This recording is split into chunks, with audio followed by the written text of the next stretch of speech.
Good evening. It's 7 o'clock. This is Thursday, November 12th. This is also the Bellbrook-Sugarcreek Board of Education School Board meeting. This meeting is a meeting of the Board of Education in public for the purpose of conducting the school district's business and is not to be construed as a public community meeting. There is a time for public participation during the meeting as indicated on the agenda. Mr. Ryan, would you please call the roll? Mr. Carpenter? Here. Mrs. Francis absent. Mrs. Long? Here.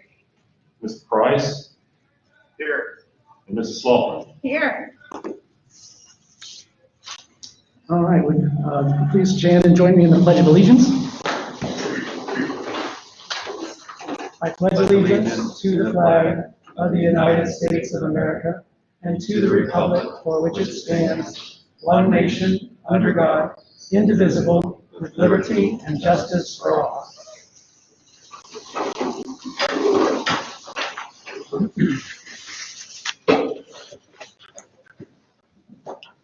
We have a series of good news recognitions to do this evening, which is always a great thing to be able to start off with.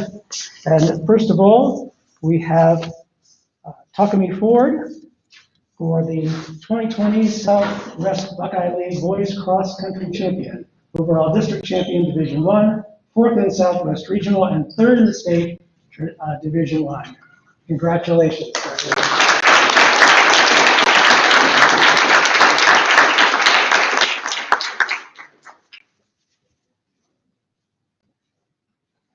Next we have Maya Brink and Natika Aurora, girls tennis doubles 2020 state qualifiers.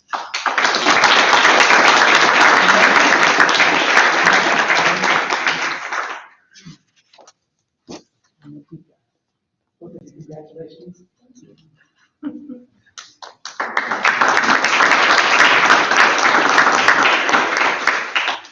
Brian Wayner, is it Wayner? Okay, thank you. 2020 Southwest Buckeye League Golf Player of the Year and Penn Station Athlete of the Month for November. So congratulations.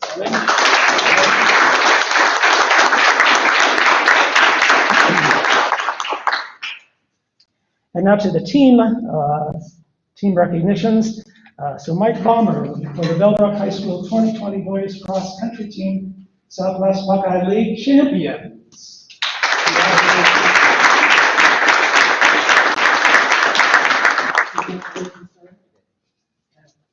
That's you too.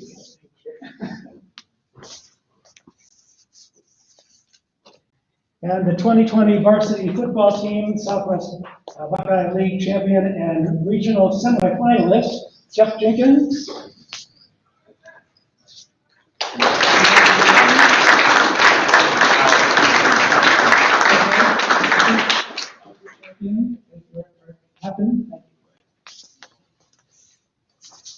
Let's see.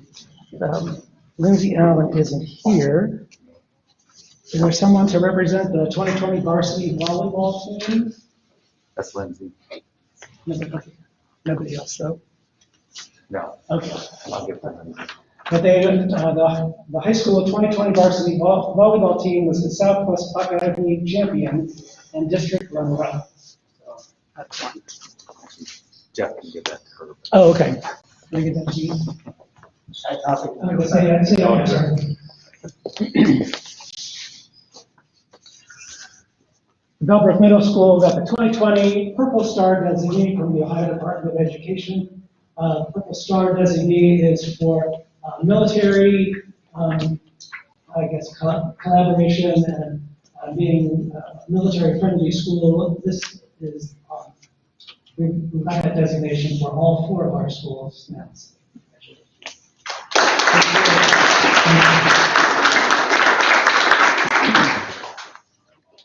All right.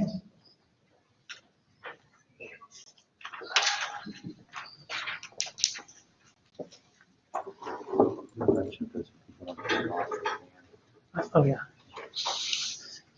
Before we go into the rest of the, yes, if you feel like you'd like to duck on out now that the recognitions are done, please feel free, but certainly you're welcome to stay.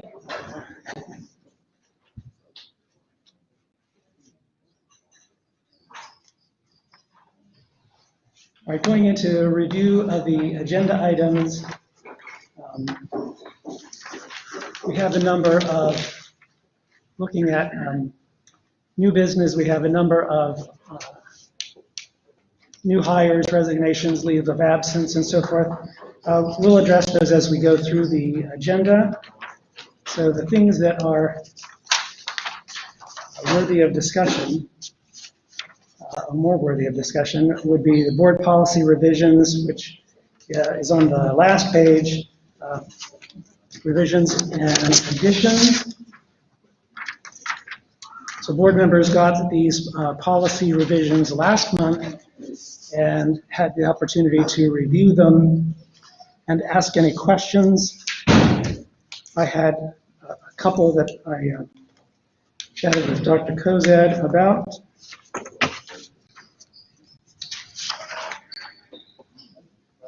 One clarification on the evaluation of principals and other administrators.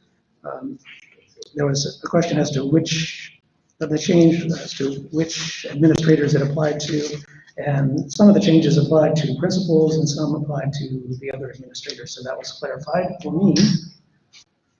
Anybody else have any questions on the evaluation of principals and other administrators? Okay.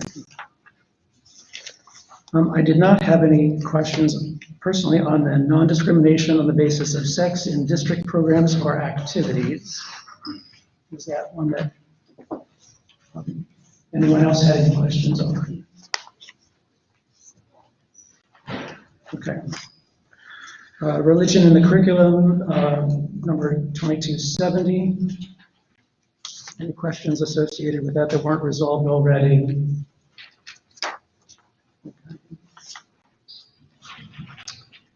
Student attendance, there were no changes that were I had any questions associated with. Any that are unresolved at this point? Okay. Removal, suspension, expulsion, and permanent exclusion of students, number 5610. I have no unresolved questions on that.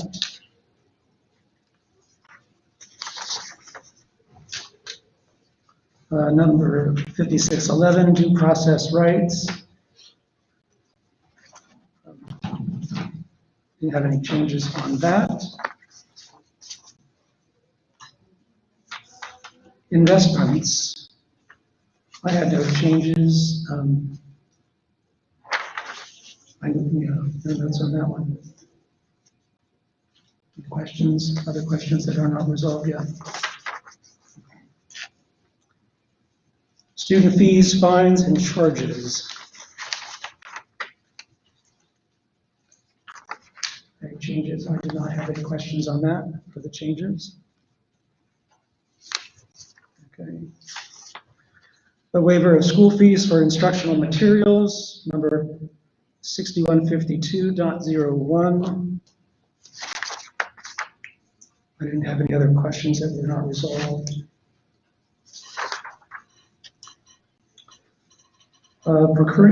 Procurement, federal grants and funds, number 6325.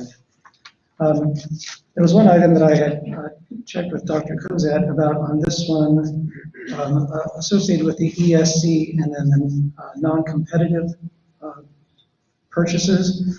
I was satisfied with the explanation. Do you want to make comment on that? Sure. Essentially, ESCs are institutions like a cooperative. So maybe we only need half of a part-time speech teacher, and another district needs a part-time speech teacher. Instead of each of us hiring half, or that's really difficult to find, the ESC hires a full-time and then they divvy that out and then we pay for that. So that's essentially what ESCs do. So in many different ways, but this essentially does, and now under state law, these are exempt from bidding as long as it's a high-performing ESC and they put all their costs and everything on their website, which they already do that. So essentially, there's nothing that we have to bid out with ESCs. Because for a while there was a little silly be a little silly for us to bid with the Cuyahoga County ESC for transporting kids or something. I mean, it'd be a little bit of a long commute all the way up to Cleveland. So, you know, it's a Greene County ESC who we do probably 99.9% of our ESC work with it. We do a tiny bit of Montgomery County, mostly it's through Greene County ESC. All right, thank you very much. Number 8450, protective facial coverings during pandemic and epidemic events. The only, that was an updated, a new one, so there aren't changes to that. They were essentially making sure that face coverings and masks fully cover the mouth, nose, and chin, fit snugly against the side of the face so there are no gaps, not creating difficulty breathing while worn, and to be held securely, either through a tie, elastic, etc., prevent slipping. So that's some of the detail level we get to in some of these policies. But sometimes you have to get, or frequently you have to get to that level of detail in order to be able to enforce them. Just a side note, our students and staff, obviously, but our students have done a fantastic job of wearing face coverings and masks. I mean, we really thought, especially at a young age, that was going to be a troublesome issue, and it really has not. They've done a fantastic job. It's been, it was my observation with elementary, even at Stephen Bell, to see first and second graders being really diligent about wearing their masks. That was impressive. Any questions or comments else? Okay.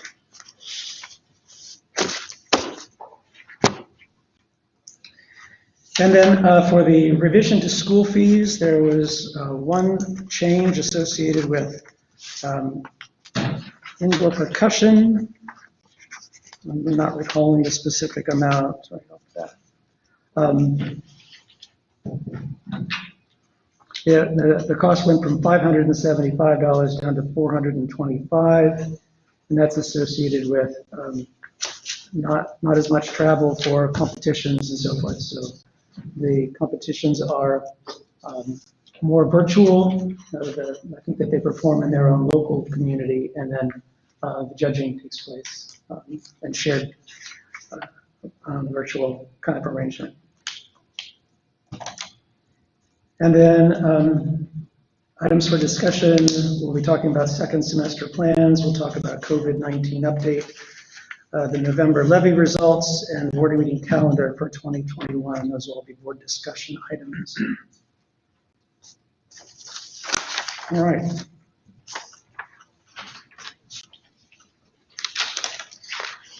So going on to the treasurer's report, Mr. Liney. Can I get a motion to approve the minutes from the regular meeting held October 8th and the special meeting held October 19th? So moved. Mrs. Long, Second. Mrs. Sloughman. Great. Mr. Carpenter? Oh, yeah, do you want to go through? Oh, the minutes, sorry, I was thinking treasurer's report already. No, sorry very much. For minutes, no, I had no comments either. Go ahead and call the roll. All right, Mr. Sorry. Carpenter? Yes. Mrs. Long? Yes. Mr. Price? Yes. Mrs. Sloughman? Yes. Motion passes. Can I get a motion to approve the treasurer's report for the month of October as presented with the agenda? So moved. Mrs. Sloughman, Second. Mrs. Long. Just a couple items. The first blue page with your agenda shows that 33% of the fiscal year expired. We have under revenue received 33% of what we budgeted to receive from state funding, so that's good that we're right on target there. Some of the other revenues are all over the place because we receive real estate tax in two big chunks and not evenly throughout the year. Under expenditures, it's really good that we're 33% for both salaries and benefits, and in the ballpark with the other areas there. So that's a good breakdown. And then on if you flip that page to the second paper, but the third sheet in front of that next page, this shows the percentage in each of these items of the total, not of that one line item like the last one did. And you can see under expenditures, salaries, wages, and retirement, insurance benefits, are 79% of our budget at this point, and that's usually about where we fall, maybe a little less than that, 76 to 79% for that one, and that's on target. And as usual, I have the pie chart showing where we receive money, where we spend it, and then also some more items that we'll talk about when we go to the next item on the agenda, which is the forecast. Okay. Any questions on the primary treasurer's report? Okay, please call the roll. Okay, Mrs. Long, Yes. Mr. Price, Yes. Mrs. Sloughman, Yes. Mr. Carpenter. Yes, motion passes. Can I get a motion to approve the 5-year forecast with the assumptions as presented with the agenda? So moved. Mrs. Long? Mrs. Sloughman? This is, the 5-year forecast is the main financial document the treasurers prepare twice a year. This is the revision of the one that we did in May. And thought I would go over a couple main items there. It's the, right behind the blue page is the first white page that has a small lettering on it. Over there, see that. Tiny print. Just a couple highlights under, this is a very important one, row 1.035 is our state funding line. It's the 4th row there. If you follow that across the fiscal year 21 and 22, fiscal year 21 reflects the big cut that we got, state funding. I've been told by a couple people on the Ohio Association of School Business Officials that do seminars on this subject that I should predict that the state will go back to the state funding in fiscal year 22 that we had beginning fiscal year 20. So I put that from 5.6 million up to 6.4 million. If that doesn't happen, that will significantly lower our balances. But that's what I was told to predict there. So that's what's in this forecast. Wanted to make the point that this forecast shows no levy passage for the entire 5 years. We're not allowed to show that, and we're not allowed to assume that. And it also does not include any change in numbers of employees in our district, either cuts or additions. And it does reflect the $4.8 million that we've already cut out of our budget in the last couple of years. Okay. So there are many ways you can prepare a forecast. So you prepare the forecast and then make the list and the assumptions of what you put into it. The only other thing I want to say that under capital outlay in the expenditures area, which would be 3.05, following that across to the right, it goes up significantly there the last 4 years to 250,000, 500, 500, 250. That reflects the tech refresh that we are due for, Chromebook replacement, things like that. Those are budgeted into those areas. So if that's more or less than the figure I put there, that will affect the forecast. And I will say that a portion, this is only general fund, so a portion of that's going to come out of PI money to permanent improvement. So that's not the total cost of doing all that, but that's what we predicted will come out of the general fund. So that is all I have, unless there are any questions. If you're looking through this, you have questions that are, for the most part, they'll be answered in the assumptions that I included here in the blue sheets also. I did want to say, too, I guess the most important thing I haven't mentioned, and that's the bottom line. We show that we will be in the black until fiscal year 23, 24, where we go about 2.2 million into the red, and then 7 million the following year. So it goes downhill quickly without additional funding or major additional cuts. And that, you can't wait till then to do that. You have to do that ahead of that year. Right. Probably 2 years ahead of that year, especially passing the levy, because you pass it 1 year and you don't collect for another year. Right. You don't fully collect for another year and a half at least, yes. So are there any questions about this document? Kevin, this comment here that we will continue to have the cuts we have thus far, such as no busing within 2 miles, no high school busing, the loss of 85 supplemental positions, no full-time librarian, no STEM K through 5, no art K through 6. So it isn't like those things just magically came back, right? Those things are going to be permanent until winter if something happens with respect to levy, correct? Correct, and just from a treasurer standpoint, if anything is put back in, then that too will change this budget. Obviously, our prediction will be for a lesser cash carryover. And possibly, depending on how much we change, we could put fiscal year 23 into the red instead of 24. And there's no commitment, obviously, from what your sources were at the state about planning for, I believe you said 22, to go back to our, at least, albeit low, but some level of funding from the state, 600 and some thousand. Right now, you're going to plan on putting that back in. You carved that out with the 5-year forecast, but there's nothing in writing from the state that's going to say that we're really going to get that. Correct? Exactly. That's one of the things that makes forecasting really difficult in school district, because states are on 2-year budgets, 2-year biennial budget for finance, and we're supposed to do a 5-year forecast, so we don't even know what the state's going to do in our funding. The other thing, of course, I've mentioned a million times, this district is very little state funding because of the wealth of the property and median income in the district. The state cuts our funding to a low amount. We have no income tax, so we rely totally on property tax. Not totally, a great deal on property tax, more than any other district in the area. And we won't, The state also, the state, no, disregard some of the point I was going to make, so go ahead. I'm sorry. So again, so if the $650,000 cut, if that, again, we won't know the state budget until probably the middle of July. So our budget for next year, fiscal year starts July 1. They're going to be fighting over what the budget is. We won't probably know until middle of July, late July, who knows? And then, but we're supposed to be making decisions for, the next year at least, obviously the future for that. But if they do keep us at the 650,000 cut, in FY 23, we're pretty much down to zero. Right. In that particular area. So that's how critical that money is from the state.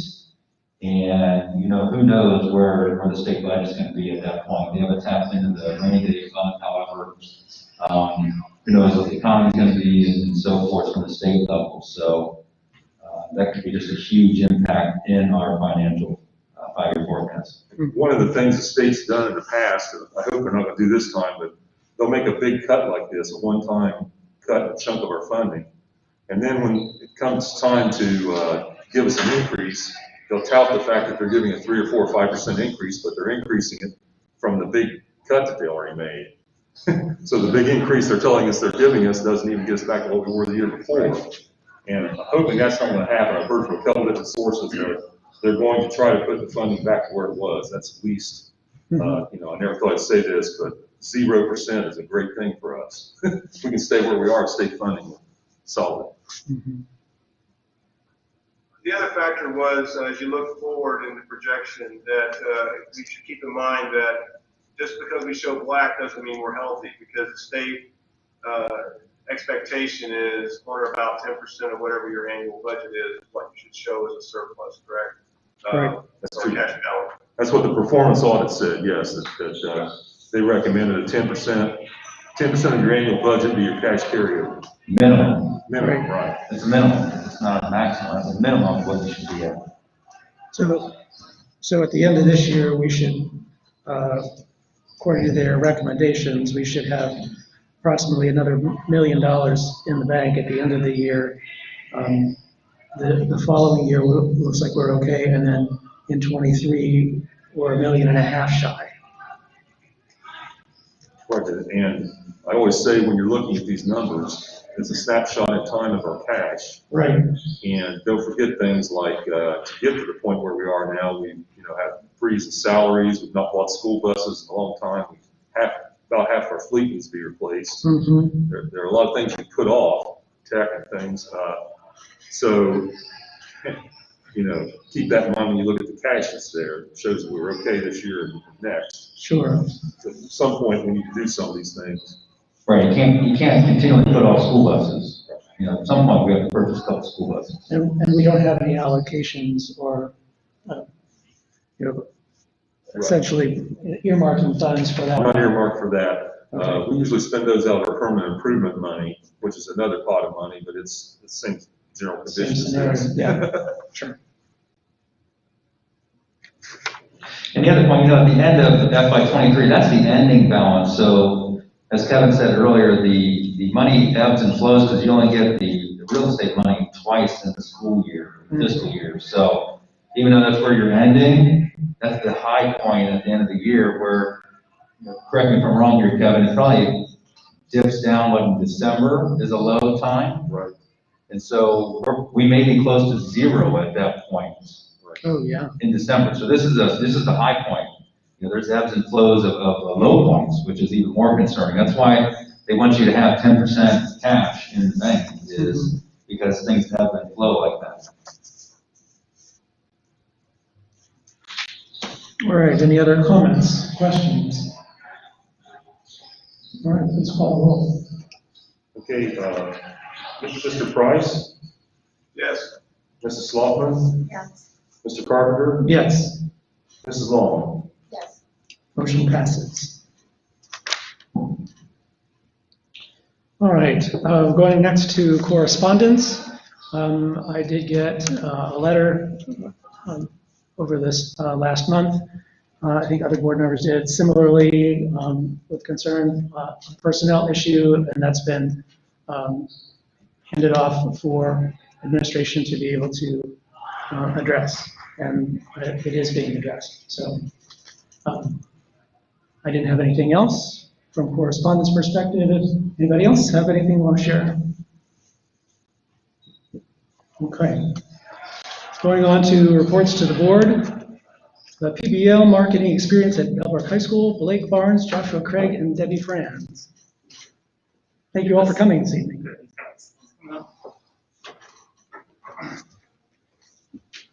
Mrs. Long, you please feel free to move if you want to be able to see the screen better. And I don't know if you were going to say Mrs. Franz is not here because she's in quarantine. Correct, Yes. yes. So where Mrs. Franz is at. So PBL marketing was a class, I'm going to give you a little overview of it and let Mr. Barnes talk about our collaboration that we had with it. But we started it last year. Actually, can you slide? Please. So it was introduced last year as project-based learning, and we didn't really understand completely what project-based learning meant. We went through a training last fall.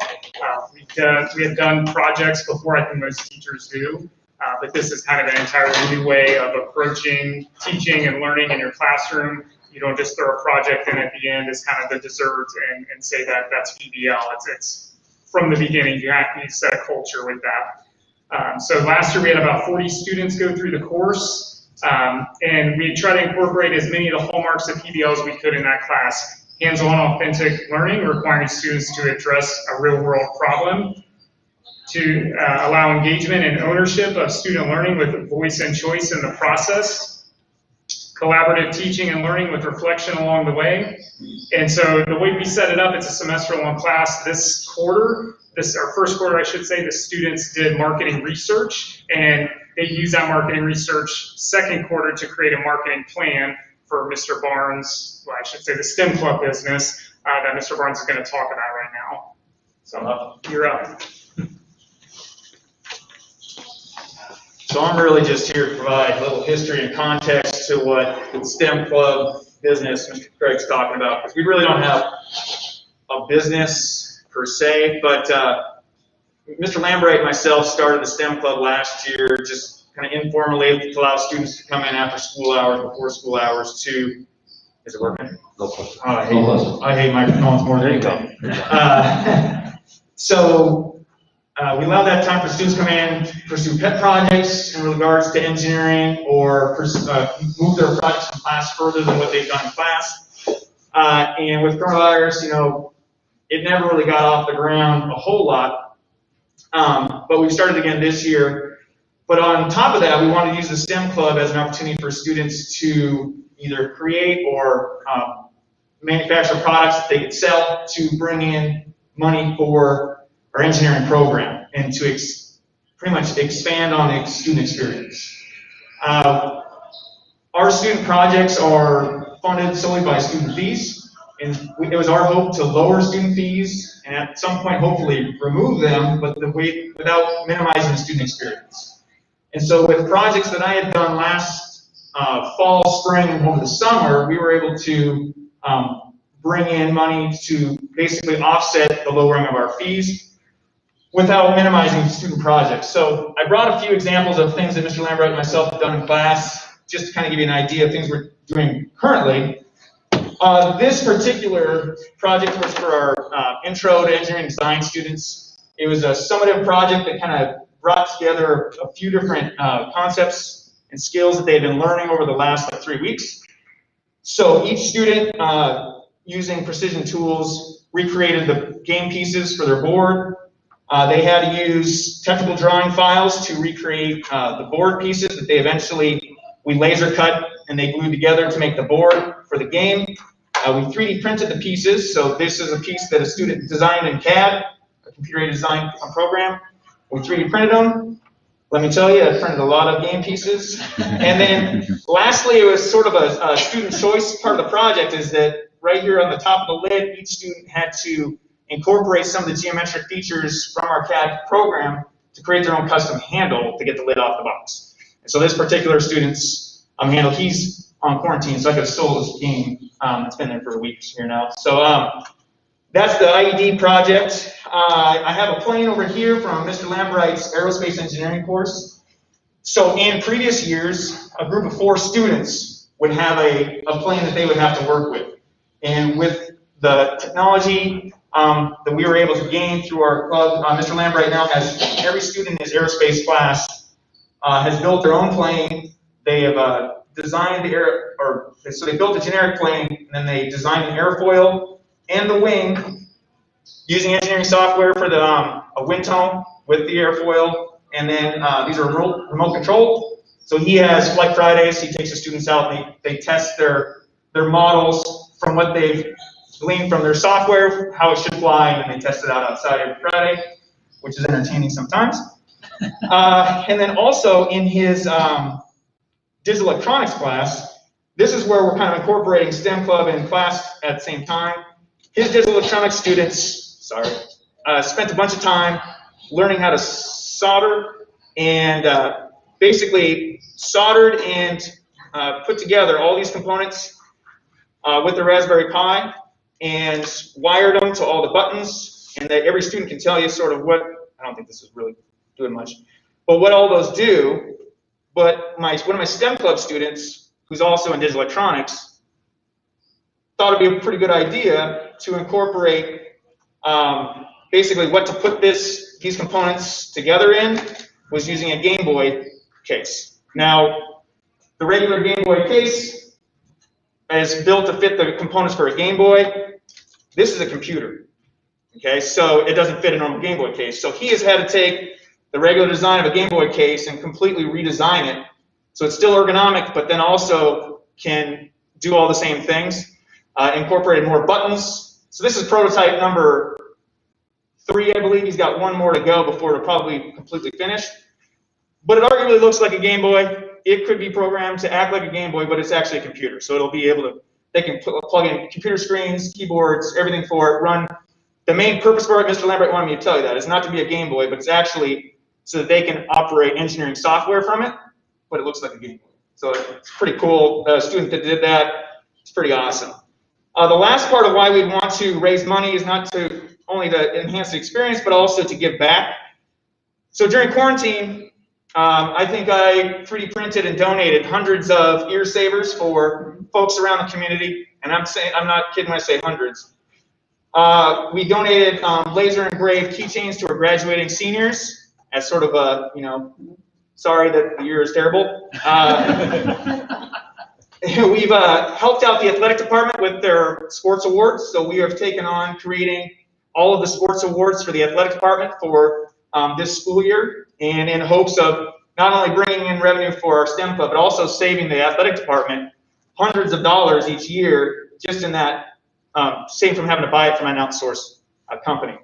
And then the most recent one, we just got approved for a BSEF grant. This is a as I break it. This is a 4-man's document camera.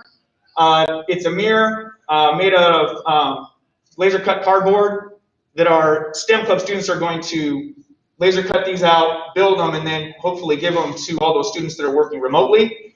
so that instead of having to hold up a piece of paper in front of a camera on your Chromebook, you just slap this over the edge of your computer screen, you put your paper on your keyboard, snap a picture of it. So there's no more kind of dancing with your camera, per se, which is pretty nifty. So I told Mr. Craig I was only going to talk for 3 minutes, and I think I exceeded that by like 3 times the amount. But that's sort of our goal, is to keep enhancing the student experience. But to be able to do that, we need to raise money. I'm not a businessman, so in talks with Mr. Craig and Mrs. Franz, they said, hey, we've got a great idea. So now I'm going to turn it back over to him. So that's my job. Is this on? I don't think it was even on. Do we have this on now? Okay. Yes, great transition to get me back in. So as mentioned, so the goal was this first quarter to do the research to feed into the marketing plan, which is kind of the second quarter project. So students worked collaboratively through the 7 steps of the marketing research process for the first quarter. And really, when I say that, they taught each other. It is not us lecturing, it's kind of a different culture in the classroom. The students take ownership over their teaching and learning themselves, and we're just kind of there to facilitate. And it's very tough for control-freak teachers to allow them to kind of have free reign, but we struggled through. Slide, please.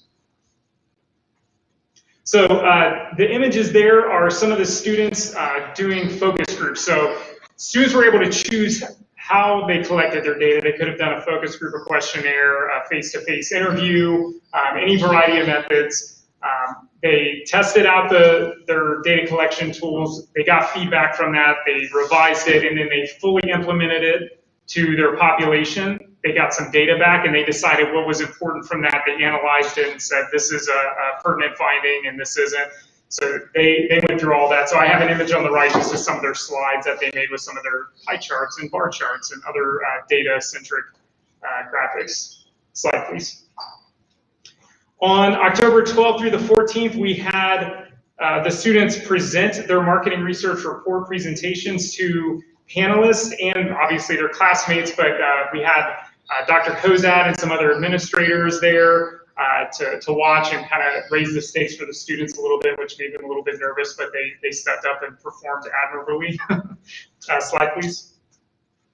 So outcomes, the student reports and presentations were very well received by the panelists, very complimentary, and I think that's really a testament to their educational experience they have had at Bellbrook to be able to take on such a high level type of project and to perform so well. It really is a testament to what we have here.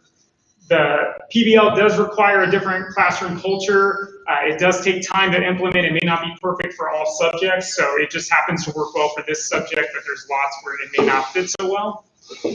Like I mentioned, the students take ownership over their learning, which is a very cool thing to see, and obviously they have more skin in the game, which makes them more interested in the topic. And the way we did it, it fostered all these 21st century skills that you hear about, all the buzzwords, right? Heavy focus on problem-solving skills, collaboration, leadership, public speaking skills, writing skills, all those things that they're going to need to be successful after they leave our doors here. And at the end there, PBL is part of our strategic plan, so we felt very honored to be able to kind of help push that along. So next slide. Do you all have any questions about what we did there? That was fabulous to watch, and great to hear about the marketing strategy as well. That's combining both areas of business and engineering and so forth, which is like real life. So it's great. And as a panelist that got to watch every single presentation, and I share a lot of the same students that Mr. Craig has over the years with his class and athletics and whatnot, and to be able to see them in a different context, standing up in front, doing a professional presentation, and the level of detail that most of them went to with their presentation was pretty impressive. I was really happy with it, especially in a situation where you're trying to gather data and research where you can't get close to other people. You don't have access to a lot of other people, and so they had to get creative on how do I gather data without, seeing you at all, or not being able to do gatherings or get close or anything. So some of their ways were a little more creative than others and a little more successful than others, but it was kind of cool to see that too. They had some adversity in this project for sure. Well, certainly in real life, you're collaborating with people in other countries and other states and other towns, and some of those that gives some experience with that kind of issues and problems as well. Right. Nice. Again, this is part of a PBL training that we did last year, at the beginning of the year. And so we had about 30 staff members, PK to 12 participated in that. And so I know you guys over the last year were honing those skills and then really putting full throttle this school year. So very impressive. Real world problem solving. I think that's the biggest thing. Those kids, when they were presenting, they really saw what worked well, what maybe didn't work as well, and then, you know, tweak and refine for next time. So we did a nice job. Thanks.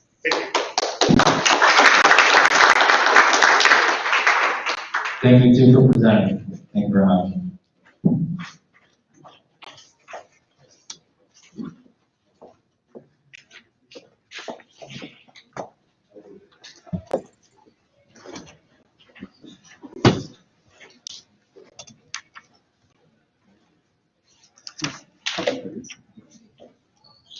Next, we go to open communication. We've had one person who signed up, Rosemary Edwards, talking about the Edmentum. Yes, so the microphones are not working, I'll just speak up. I don't, what do you prefer? So that make sure everybody can hear. Okay. We can still Kevin, nobody's touched it. Oh, okay. Very good. Yeah, so I apologize, I'm gonna be reading this. I have a lot to say and I don't wanna forget anything. So my name is Rosemary Edwards. I have an 8th grader in the Bellbrook Online Academy. And my purpose in speaking today is to provide feedback from our family's perspective on the Online Academy. First of all, I want to thank the school for providing this option of the online-only curriculum. This allows each family to make a choice based on their own concerns and the factors they deem most important, and we really appreciate having that choice. Next, I want to say that Edmonton is actually pretty terrible. It's very fast-paced with limited examples, no practice problems. An 8th grader's slides, we have an 8th grader, read at a college level of understanding. My husband and I both have engineering degrees, and it gets pretty loud in our house when we're working on math, and it's between my husband and I. Like, he'll tear your hair out with the math. However, with all that said, I do believe that of all the online programs, Edmonton probably is the best. And I am not at all asking for it to be changed. I want to emphasize that. My purpose in providing feedback is to give you insight into our semester, but I'm absolutely not asking you to change from Edmonton, because with all its failings, I believe it is the best solution. One big pro is that the program is self-contained. There are no outside expectations. All the requirements and expectations are within inside the program. And I say this because if Bellbrook were possibly considering some sort of hybrid option where they would have the teachers, teach the in-school students and zoom out to the at-home students, that kind of situation, I believe that would be a disaster because the at-home kids would not have the support that the in-school kids have. And I can tell you with 100% certainty that online families would not be able to support their kids successfully in that type of environment. So the next thing I want to do is I would like to extend some kudos to some of my child's teachers and highlight some of the things they're doing that are very helpful, not only for moving through the curriculum, but for getting the most out of the classes. First of all, to Mrs. Lord, science teacher, I watched a couple of the video calls that she does with her students. It is very obvious that she's well prepared, and her interactions with the students are thoughtful and quite helpful in understanding the subject at hand. She also saw early on the value of guided notes, and she provided copies to all the students who were interested. Guided notes are essentially worksheets that the students fill out while they're going through the slides. They help the students in keeping them focused on the subject at hand, and they provide a study guide for the tests. And these guided notes are absolutely invaluable. So once we realized this, we reached out to some of the other teachers for the same guided notes. Mr. Doulos, for social studies, he stepped right up and provided those for us. So with these, our child is not just sitting in a stupor watching the slides go by. He's forced to pay attention and think about what he's learning. And Mr. Doulos also provides Quizlets to help the students study for the tests. For health class, we reached out to Mr. Kreider for additional study materials for human anatomy. The 8th grade class learned the human reproductive system early on, but in Edmonton, everything goes by in a flash. And so Mr. Kreider immediately provided us extra worksheets and study materials so that our child could learn the most important takeaway from that section, which is to learn all the body parts and their functions and how they work together. And we would also like to thank Mrs. Guthrie for math. She allowed us to check out and take home a math textbook at the beginning of the year with no questions asked. As Edmonton provides no practice problems and inexplicably assumes that students can master a subject with one example, the math book has been an invaluable resource. We have done hundreds of examples and homework problems out of that book already. So with the support of these teachers and with parental support from both my husband and I, our family is making the Belleville Online Academy work quite successfully for us. And we've signed up for the Online Academy for the second semester. In closing, there is just one thing I'd like to say. So Edmonton is impossible to complete successfully without the support of an elder sibling or parent. And I'd like to recommend to the principals and the superintendent to look closely at the students who are not doing well and maybe figure out why, if that's possible. So thank you very much for your time. Thank you very much. And if you wouldn't mind me providing a copy, that would be great. I'd greatly appreciate it. We will absolutely email all the board members and the superintendent and the principals a copy. Thank you very much. Thank you. Thank you.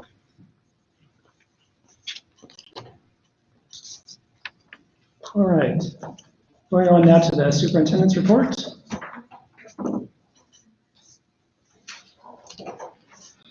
So new business, certificated licensed staff employment, resignation, leave of absence, supplemental duty.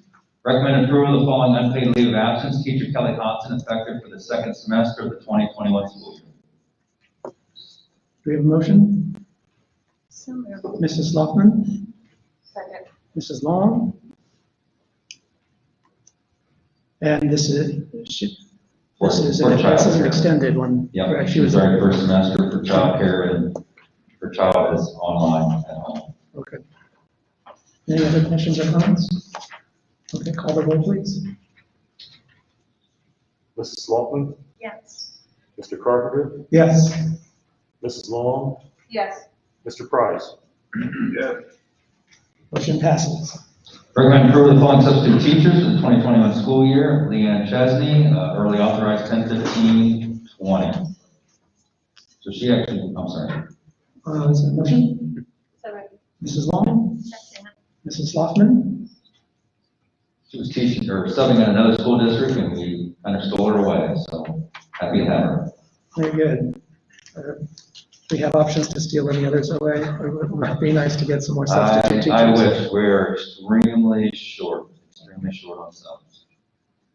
Mr. Lyman? Okay, Mr. Carpenter, Yes. Mrs. Long, Yes. Mr. Price, Yes. Mrs. Loughlin. Yes. Motion passes. Recommend approve the following supplemental duty contracts for the 2021 school year. Cody Brown, all the way through Jason Tincher. Is there a motion? Can we table this for a little bit more information? Request a table. Is there a second? Second. Table until, Till next meeting? More information, maybe next meeting? all right, the basketball season starts before, all this starts before the next season, or for the next meeting. These all start before that. So I'm a little concerned that they would not have a contract before the next Next board meeting? next board meeting. We could go into executive session at the end. We could table this, go into executive session and come back out if that would be helpful. Yes. Yeah, let's do that. Okay, I'll do that. Okay, so we'll defer this until after executive session. Thank you. All right, be it resolved, Bellbrook-Sugarcreek Board of Education has offered these supplemental duty positions via posting of licensed employees of the district. The board either had no qualified licensed employee applicants or no employees applied before these positions were offered to non-licensed persons. The following non-licensed persons have met qualifications for the board posting of supplemental duty positions as noted below. So recommend approval of the following supplemental duty contracts for the 2021 school year, Sheldon APO, all the way through Ron Wiederholt. All right, do we have a motion? Mrs. Sloughtman, Mrs. Long. Any questions or comments?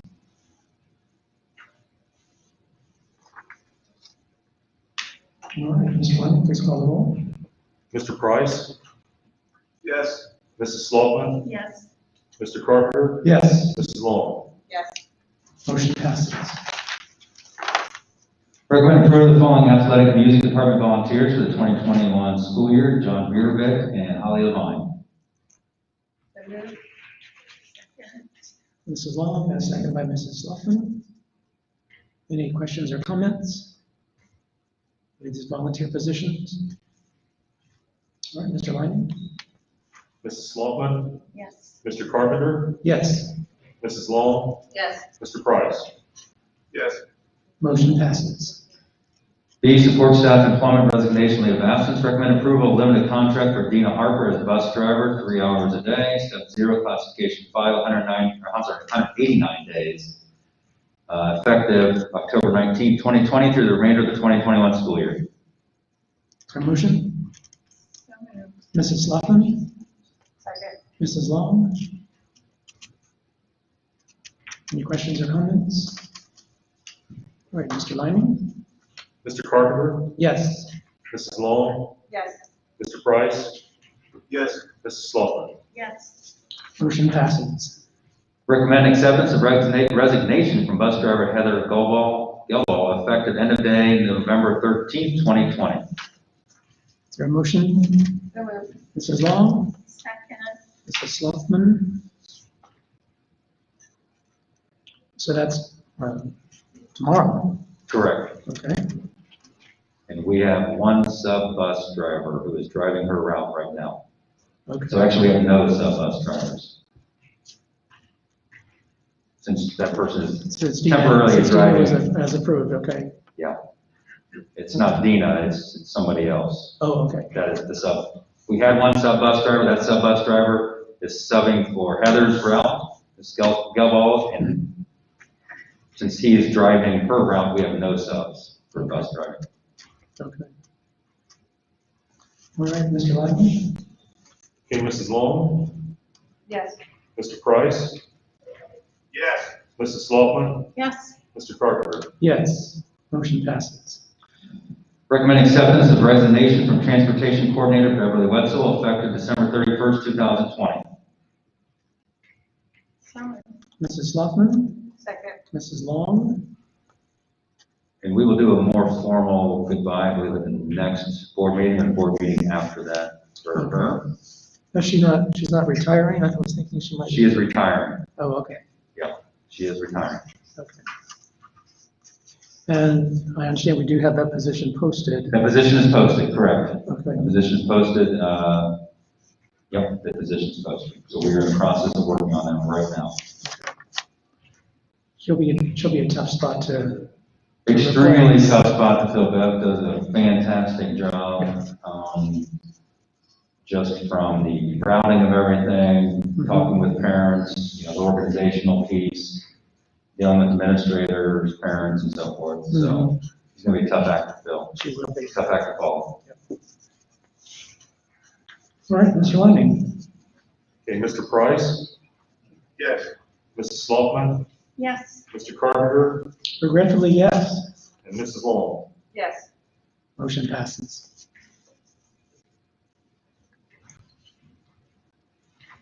Recommend acceptance of resignation for the purpose of full Ohio SERS retirement from library specials Carol Green, effective end of day January 31st, 2021. Mrs. Long, Mrs. Sloughman. Again, I get, just like Ms. Wetzel, we'll do a good news, retirement for her, either the next meeting or the meeting after her. Again, she's currently at middle school in Stephenville and just doing a fantastic job, will be sorely missed, so, but she is ready to retire. Sure. All right. Mr. Lyman. Mrs. Sloughman, Yes. Mr. Carpenter, Yes. Mrs. Long, Yes. Mr. Price. Yes. Motion passes. And then the next one has a hand carry with it. Let's stay on the regular sheet, don't do the hand carry. Okay. There's 2 5s here. So, recommend approve the following, support staff substitute for the remainder of the 2021 school year, Johnny Holiday, custodian. So moved. Mrs. Long, Second. Mrs. Sloughman.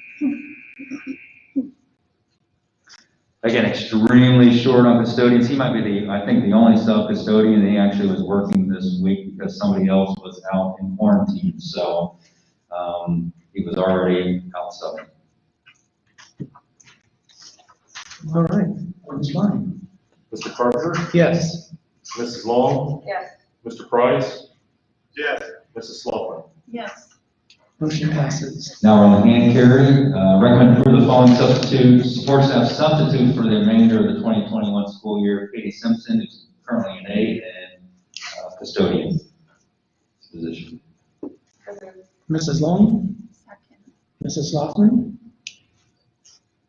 Now we have 2 sub-custodians, but she's actually, already full-time, so she'll fill in as needed. I see, okay. Yeah. All right, Mr. Lyman. All right, Mr. Carpenter, Yes. Mrs. Long, Yes. Mr. Price, Yes. Mrs. Sloughman. Yes. Motion passes. All right, C, board policy revisions, additions. Recommend approve the following revisions, additions to the Board of Education. All that are named there. I'm not going to go through all those. We went through those one by So, one yes, earlier. we already went through them one by one, so. All right, do we have a motion? So moved. Mrs. Sloughman, Second. Mrs. Long. Any other discussion, questions, or comments? All right, please call the roll. Mrs. Long, Yes. Mr. Price, Yes. Mrs. Sloughman, Yes. Mr. Carpenter. Yes. Motion passes. Revision of school fees, 2021 school year. Recommend approval of amend the 2021 student fee schedule. Indoor percussion ensemble from $575 to $425. Is there a motion? So moved. Mrs. Long, Mrs. Sloughman. Any further discussion? All right, Mr. Lyman. Mr. Price, Yes. Mrs. Sloughman, Yes. Mr. Carpenter, Yes. Mrs. Long. Yes. Motion passes.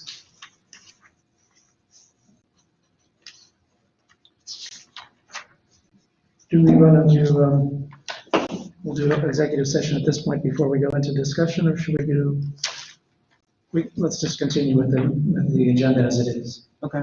We can do that. So we'll go to items of information discussion, second semester plans.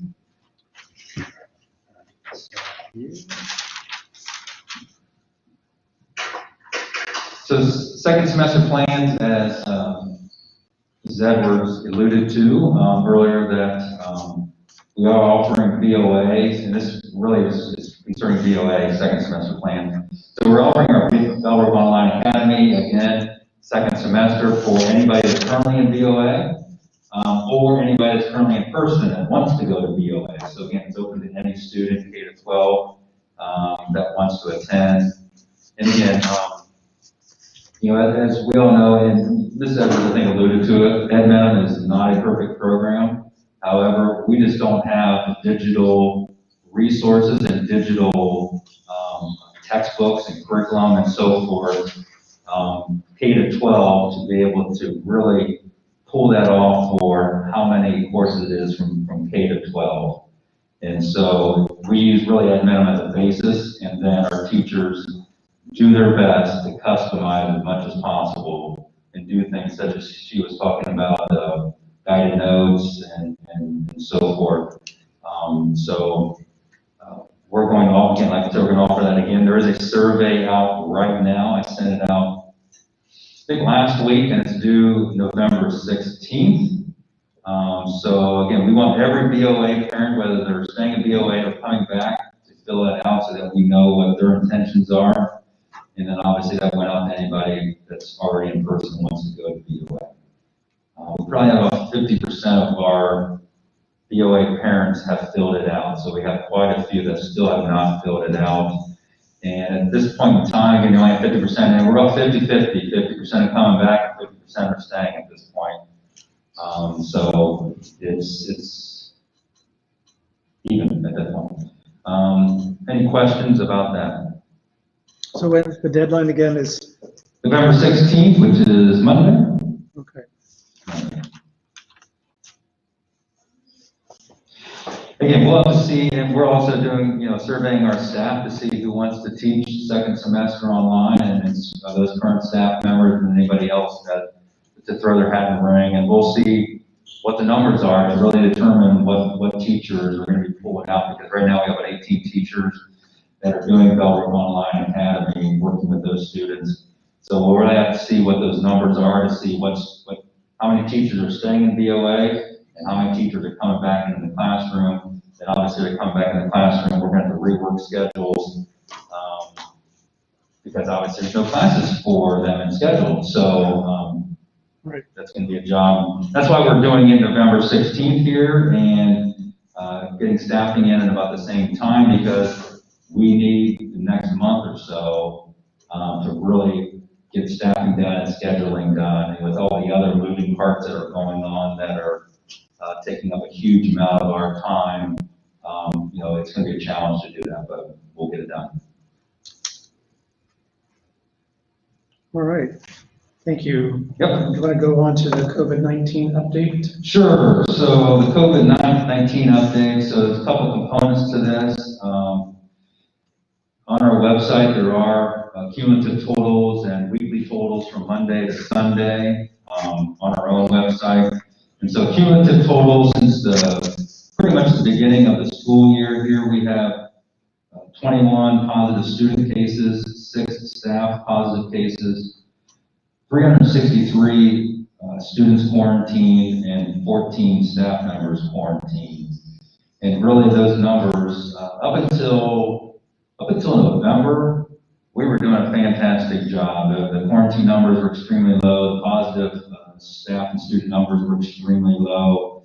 And since November 1st, they just have skyrocketed. And those are, when I say those numbers, those are new cases during that week and so forth. But there's also, some numbers in there that really play into our daily attendance or daily concerns or issues. Is we have, we tell people, if you aren't feeling well, stay home. Stay home. If you are not feeling well, let's err on the side of caution there. And so we have numerous students, numerous staff members that probably would have gutted it out in the past and would have just said, I can get through the day. I'm all right. I'm not feeling 100%, but I'm going to get through the day. And this year, we've had great, fantastic attendance. However, those kind of absences, what usually happens is they are not feeling well. They call the doctor, say, I'm not feeling well. The doctor says, why don't you go get COVID tested? And then it's 2 or 3 or 4 days before they get their test results back. We've gotten a lot quicker. The results have gotten a lot quicker here lately. But then obviously that teacher or staff member can't come back until those negative results come back.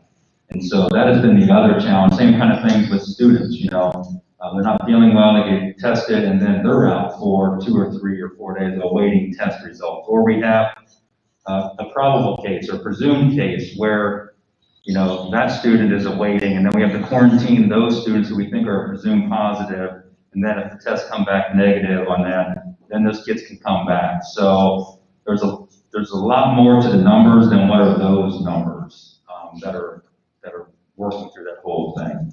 And so we've had a lot of class coverage of teachers during their plan time. they've stepped up and they have worked during their plan time to cover classes because we've had numerous positions unfilled throughout the first couple of months here. We've had 21 teaching positions unfilled and 19 classified unfilled, and that's up until about a couple of days ago. So again, other teachers are filling those spots. We have guidance counselors, principals that are filling those spots. Those are full day things. Those aren't just the normal, coming in late or something going on, or your doctor's appointment right at the beginning or end of the day, or for taking kids somewhere. So again, those are the numbers. The other big issue is, again, those people that are kind of presumed positive or probable positive, and that they have to be out until we get results back, and that really wreaks havoc with our particular, really providing consistent education to our students. So, so that really leads us to a decision that was made today by me with the support of administration to change our schedule up. And really, it is based on a few things here. It's with a proactive approach. Again, this is a complex issue. There's no simple answers to this. It's complex. It's complicated. I wish we all had a crystal ball to see how things would go, because that would make life a lot easier. But with the uptake of positive cases, we set another record in the state with 7,000 cases today. The wave is coming towards us. Every county in Ohio is a high incidence county. The quarantine numbers are skyrocketing, especially at the high school, and also the sickness at the high school. Again, this might be not a popular decision, but essentially it was made today for the high school to not report to school tomorrow, to kind of stop the spread and the quarantining of students there. And so, again, spread is not going on between students and staff members. We have not seen evidence of that. This is community spread. If you remember back early on, again, I remember Governor DeWine and maybe even Amy Acton at that point, is if it's in the community, it's in the school. And up until a couple weeks ago, 2 or 3 or 4 weeks ago, it wasn't really highly in the community or in the state, at the hot spots in the urban areas it was, but not in the rural areas. Now it is everywhere, and the community spread is now in the schools, and we're really seeing that with the uptick in numbers. So, so tomorrow, Bellbrook High School is not going to report to school, and then the students will not, the staff will. And so the teachers will be available, and by request, but especially to help to those that are in quarantine. We have a lot of stressed out students that are high performing, and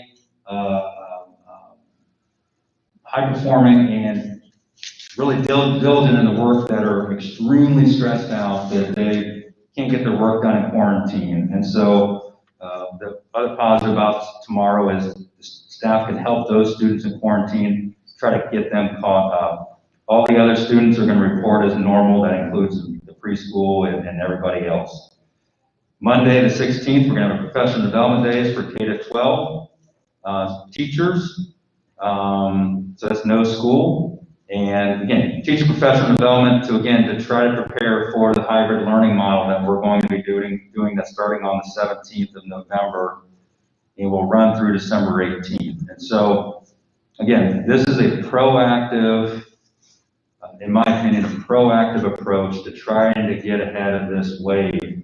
That as you think about, and again, me personally, I'm being challenged with my own Thanksgiving plans of seeing kids coming off from college.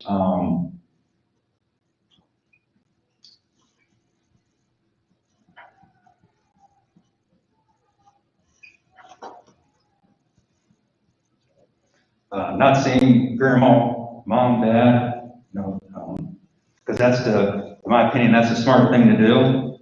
And so, we're not going to see mother-in-law and mom because they're high risk, and that's really devastating. And so, of trying to kind of get ahead of this and try to be proactive a little bit, and what the hybrid really brings us is what the hybrid really brings us is the social distance. So without the hybrid, with 50% of students not coming, We can really social distance, and if there is a positive case, it may not take out anybody, or it may take out one student. But right now, a positive case, especially in the middle school and high school, it's taking out 20, 30 kids at the middle school and high school, because it's 5 or 6 kids in each class.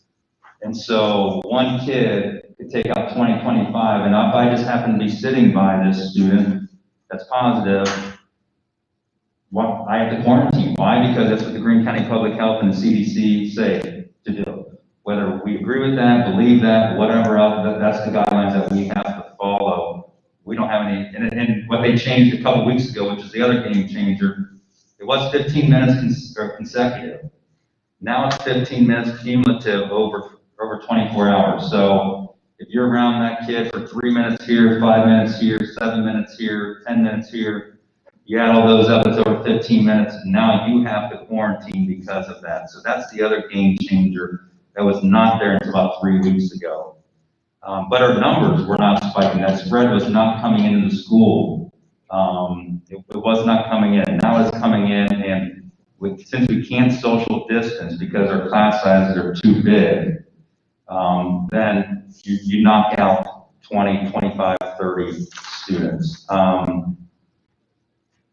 So a voicemail, a call out was made today by me, an email was sent out by me, stating that this is the plan. And again, to some of us, I know this is not a popular thing to do. I was really, again, we've been thinking about this for days, for weeks of what are the possibilities. I know this is a burden on families with childcare issues, with the best model is 5 days in school. In my opinion, 5 days in school is the best model. However, with the way things are going with our conditions, we're not going to make it very much longer for 5 days, and we'd be pushed to going remote. And so, in my opinion, the best is five days in school every week, every day, hybrid, and then remote. That, to me, that's what's the best, second best, third best. And if we don't go to the hybrid, I think we were really well on our way to the remote piece. But again, we think these are in the best interest of safety and well-being of not only our students and staff, but the entire community, of doing our part in this whole piece. And again, we can't change the behavior of people in the community, which is the most challenging piece and the most frustrating piece. That I don't know if it was Halloween parties or Halloween or what, but fall season over, or the cold weather, more people are inside, but this isn't just us around here, this is everybody.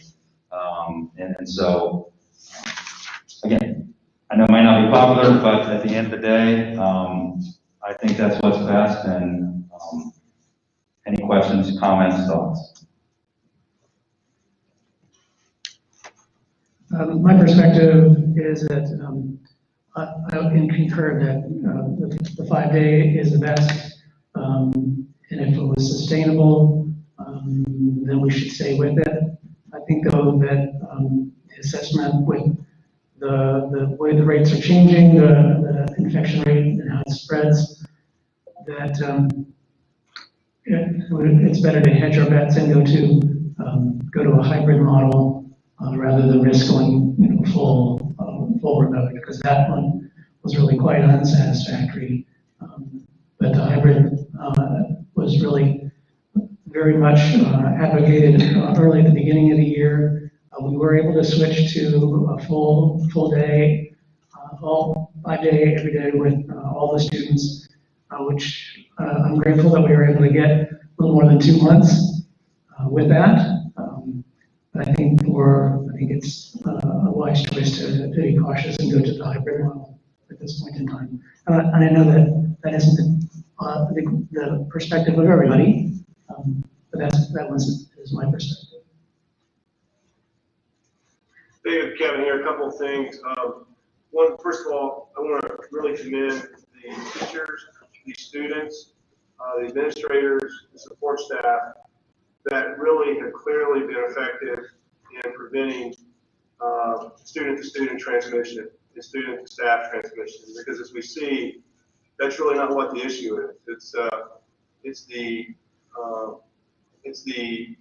contribution from the community that has created the problem we have because of some rigid rules that we have, from the CDC, that we treat this as a brick wall, with, anything inside of 6 feet driving through this quarantining.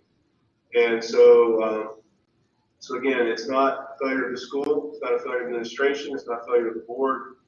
It's the realities of COVID being brought to the school and forcing us into quarantining with these really draconian impacts that we see. So again, I think as negative as it seems, again, I think there's some really positive things here that shows that social distancing protocols are very effective, and our school, our students, our administrators have done a wonderful job of adhering to that, and everyone should be commended for that. It's just unfortunate now, again, by constraints of what's considered the best science, we have to stay 6 feet, apart. It was what drives us to this conclusion. So I'm with you. I think the fact that we got 2 months is very significant. We should be pleased with that. But at least from my perspective, I'm fully supportive of the decision Dr. Cozad has made. I think there was no other choice. It was, the epiphany for me was yesterday when I saw the number of students quarantined. At that point, it's just like, well, next thing you know, the whole school's going to be quarantined. And what's especially bad is we've had more than one student that's had to quarantine more than once, and never got sick, nobody in their class got sick, but, because of the rules, they wound up having to quarantine twice. So it's obviously some very negative impacts. And so I think this is the way to go forward at this point. Largely, we can probably avoid any quarantining. And so I think this is really something that we essentially, the route we have to go down. I do think there's one other component we need to discuss about this, and that's with respect to sports. We are going to make a really drastic decision here with respect, and a necessary decision, to hybrid learning because of the fact that we have to quarantine. Not that we're infecting people, but the fact that we have to quarantine. And that's driven us to this, again, appropriate decision. But with the rash of actual infections taking place, not only in this county, but throughout the state, I cannot see how we, in good conscience, can continue to have sports, especially sports such as wrestling, where we're going to have people in very close proximity, inches from each other's faces, with students from different schools. I cannot see, because then we're not talking about quarantine. We're talking about actual probability of infection. And I don't see how we can, in good conscience, say we're not going to go to school, but yes, we're going to have a wrestling match. And so, and I'm not just picking on wrestling, I'm talking about really basketball is pretty intense as well. So I think we need to discuss this here, but I'm of the very strong opinion that if we're going to go hybrid, which we should, and we're doing that for quarantine protocol reasons, for life and death and health reasons, we should not be having close proximity sports this time. I can certainly, this is David, I can certainly see that point of view with the sports.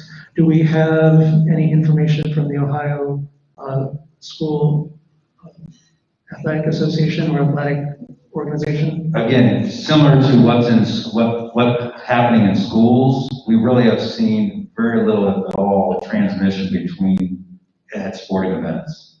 Through football, volleyball, cross country, there really hasn't been any evidence that there's been transmission between kid to kid.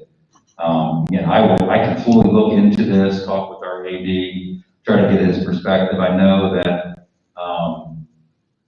Mr. Eckley, do you want to talk? Yep. Mr. Eckley is our middle school AD. The Ohio High School Athletic Association did survey all of us, and those results should be out on the 16th. Okay, That's 16. where everything stands. Yes. Okay, thank you. I know that the OHSSA has put in guidelines, they put in protocols, they put all of that in there. I can check on that survey. I know, and again, I know there's multiple pieces to this. I know we have gone from, used to have good big tournaments and hours away and so forth. We are not doing that at this point. We are going to duels, maybe a try, but it's going to be people that are close to us, proximity wise. And so, you are going to Cleveland and it's getting, whatever is going on up in there that might be different than what our spread is around here. It's a valid point, but it's the same kind of information and data that the schools, the spread is not going on in schools. It is going out, it's going on in these other casual things, and even listening to the line the other night, I think he referenced this, it's not going on in sporting events, it's going on when people go out afterwards for pizza, or they hang out at a bonfire, or do something, or they hang out and play video games together after the game or on the weekend, those kids. That's where it's happening. There's been very little evidence of it happening on the field. But I will take a look at that survey. I will get some more information, and I can get that information back to the board. And Mr. Eckley, Mark, yes? Yeah, can I add? Sure. The OHSAA has very extensive guidelines on precautions that they are requiring all of us to do. I myself am a basketball coach. Everything from we take temperatures, hand sanitize, sanitize the basketballs both before and after practice and things like that. The other thing that I would hope that you would consider is the emotional health of our kids.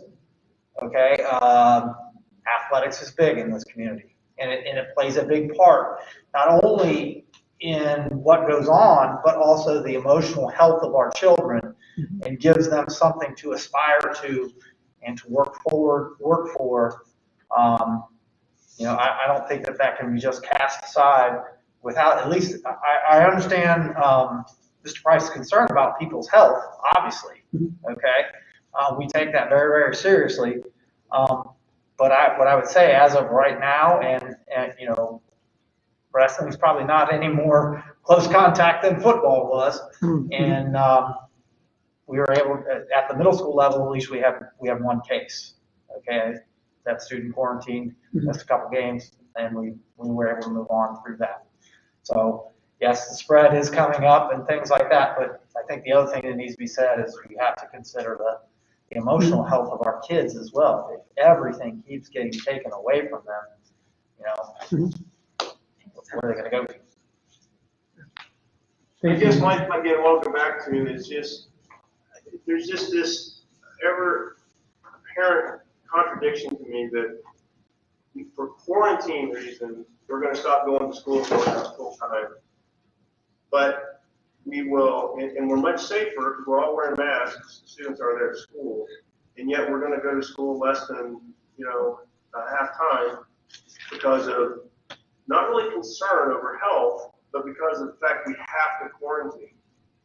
Yet the very thing that we know spreads this, which is close, respiratory actions, is exactly what we're having our students do in sports when they're unmasked, and not even keeping it within our school. We're doing it with people outside our school district. There is no way this makes logical sense, other than the fact that we're going to say sports are really, really, really important. And it is not, and it's not lost on me what you just said about, I believe that's Mr. Eckley speaking, I can't quite tell from looking here,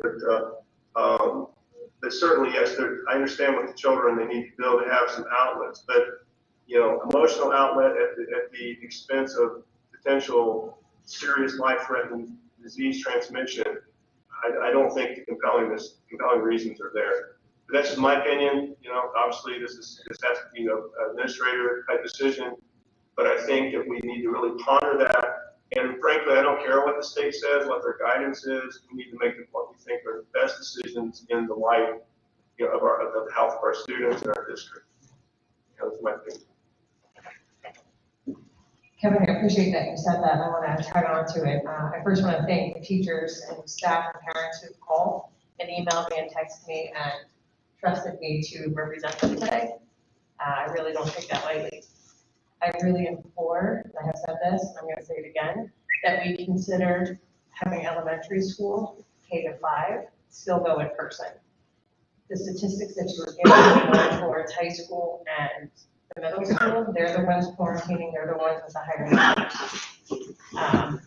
I don't think likely that teachers should have a big part in this, so I really ask if you spoken to me, would email.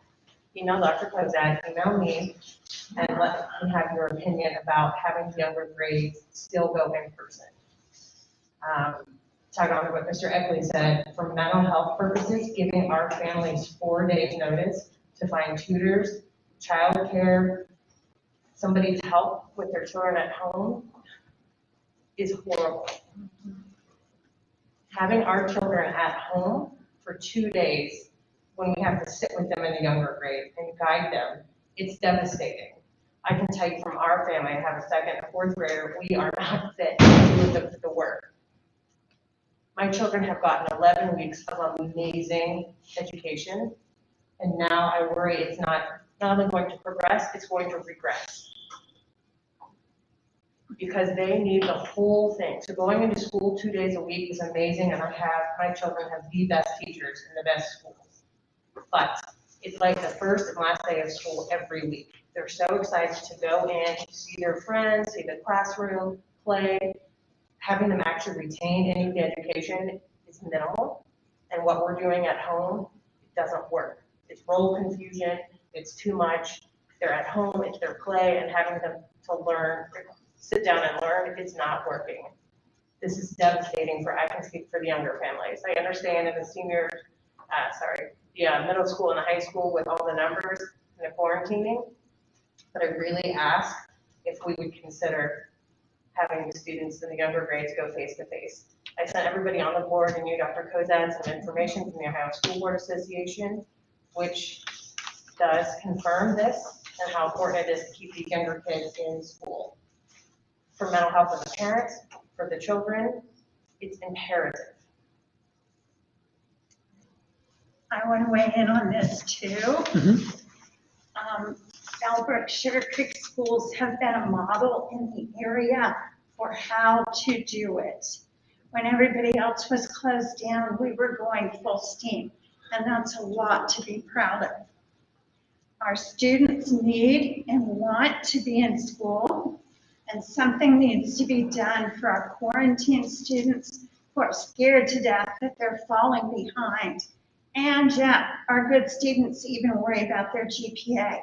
We need to address that and get them some help. Many of our students are behind in skills and learning. We know this, and this is coming from our teachers. The online program at the K-8 level is doing somewhat better due to the dedication of our online teachers and the improvements that they have made. They have made a difference in the Edmonton platform. They have made it. And I think we need to remember, as it's been said, that the spread is not traveling through the school. Okay, that's the students. The parents and community, we've all had to learn many new things. Parents of online students have been learning guides for their children, and it's been difficult. Some have sacrificed their own employment for the good of their little ones. We appreciate you. We empathize with this. As we go to remote hybrid, babysitters and tutors may need to be hired, and we realize that.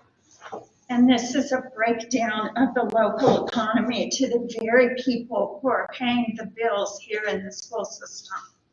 You are appreciated, and I think I speak for all of us. We are very sorry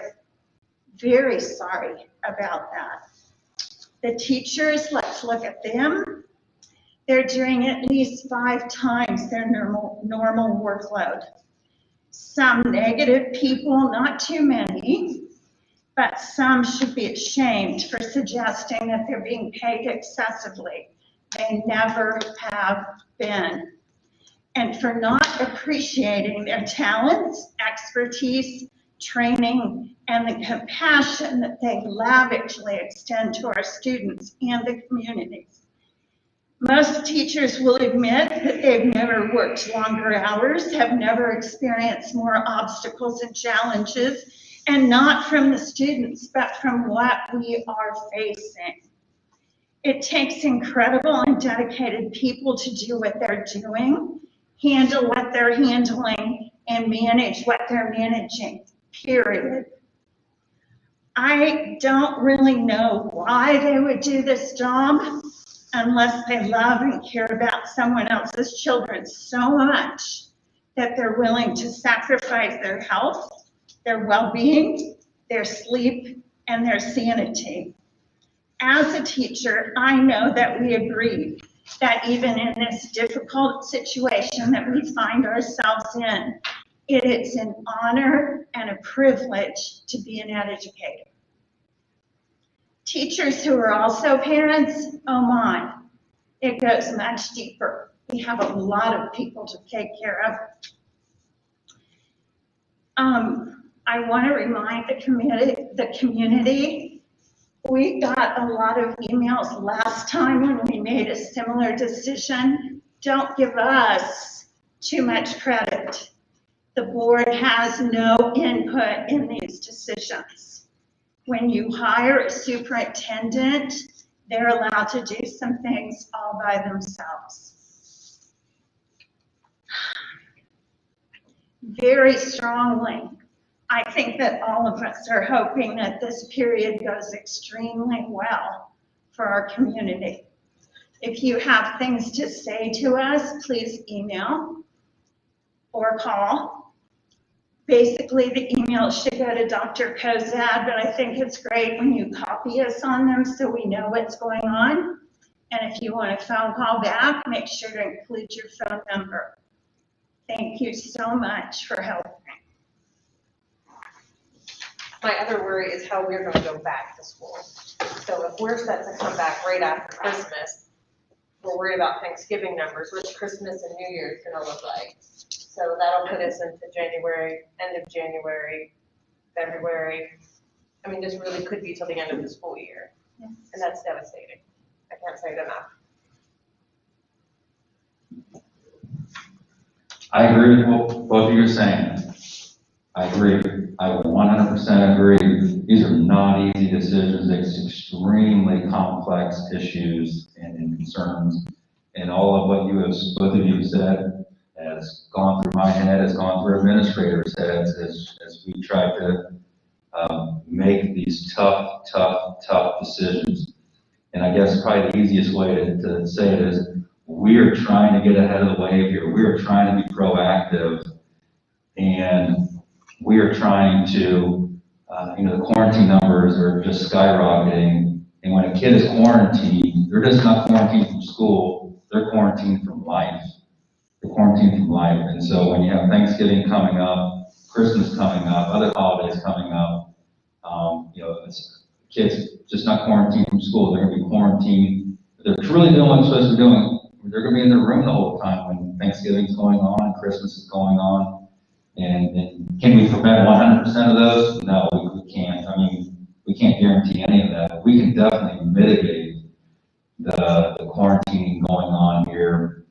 And is the spread coming into our school from student to student? Not yet, but who knows? I mean, who knows? And so best thing I would like to do is have kids here 100% of the time, 5 days a week. I think if we would have stayed on that path, the week after Thanksgiving, we would be going remote. We would be going remote because we can talk here in the blue. Governor DeWine can talk until his face is blue. People are going to visit their relatives over Thanksgiving. People are going to get together inside. And we all know what that's going to do.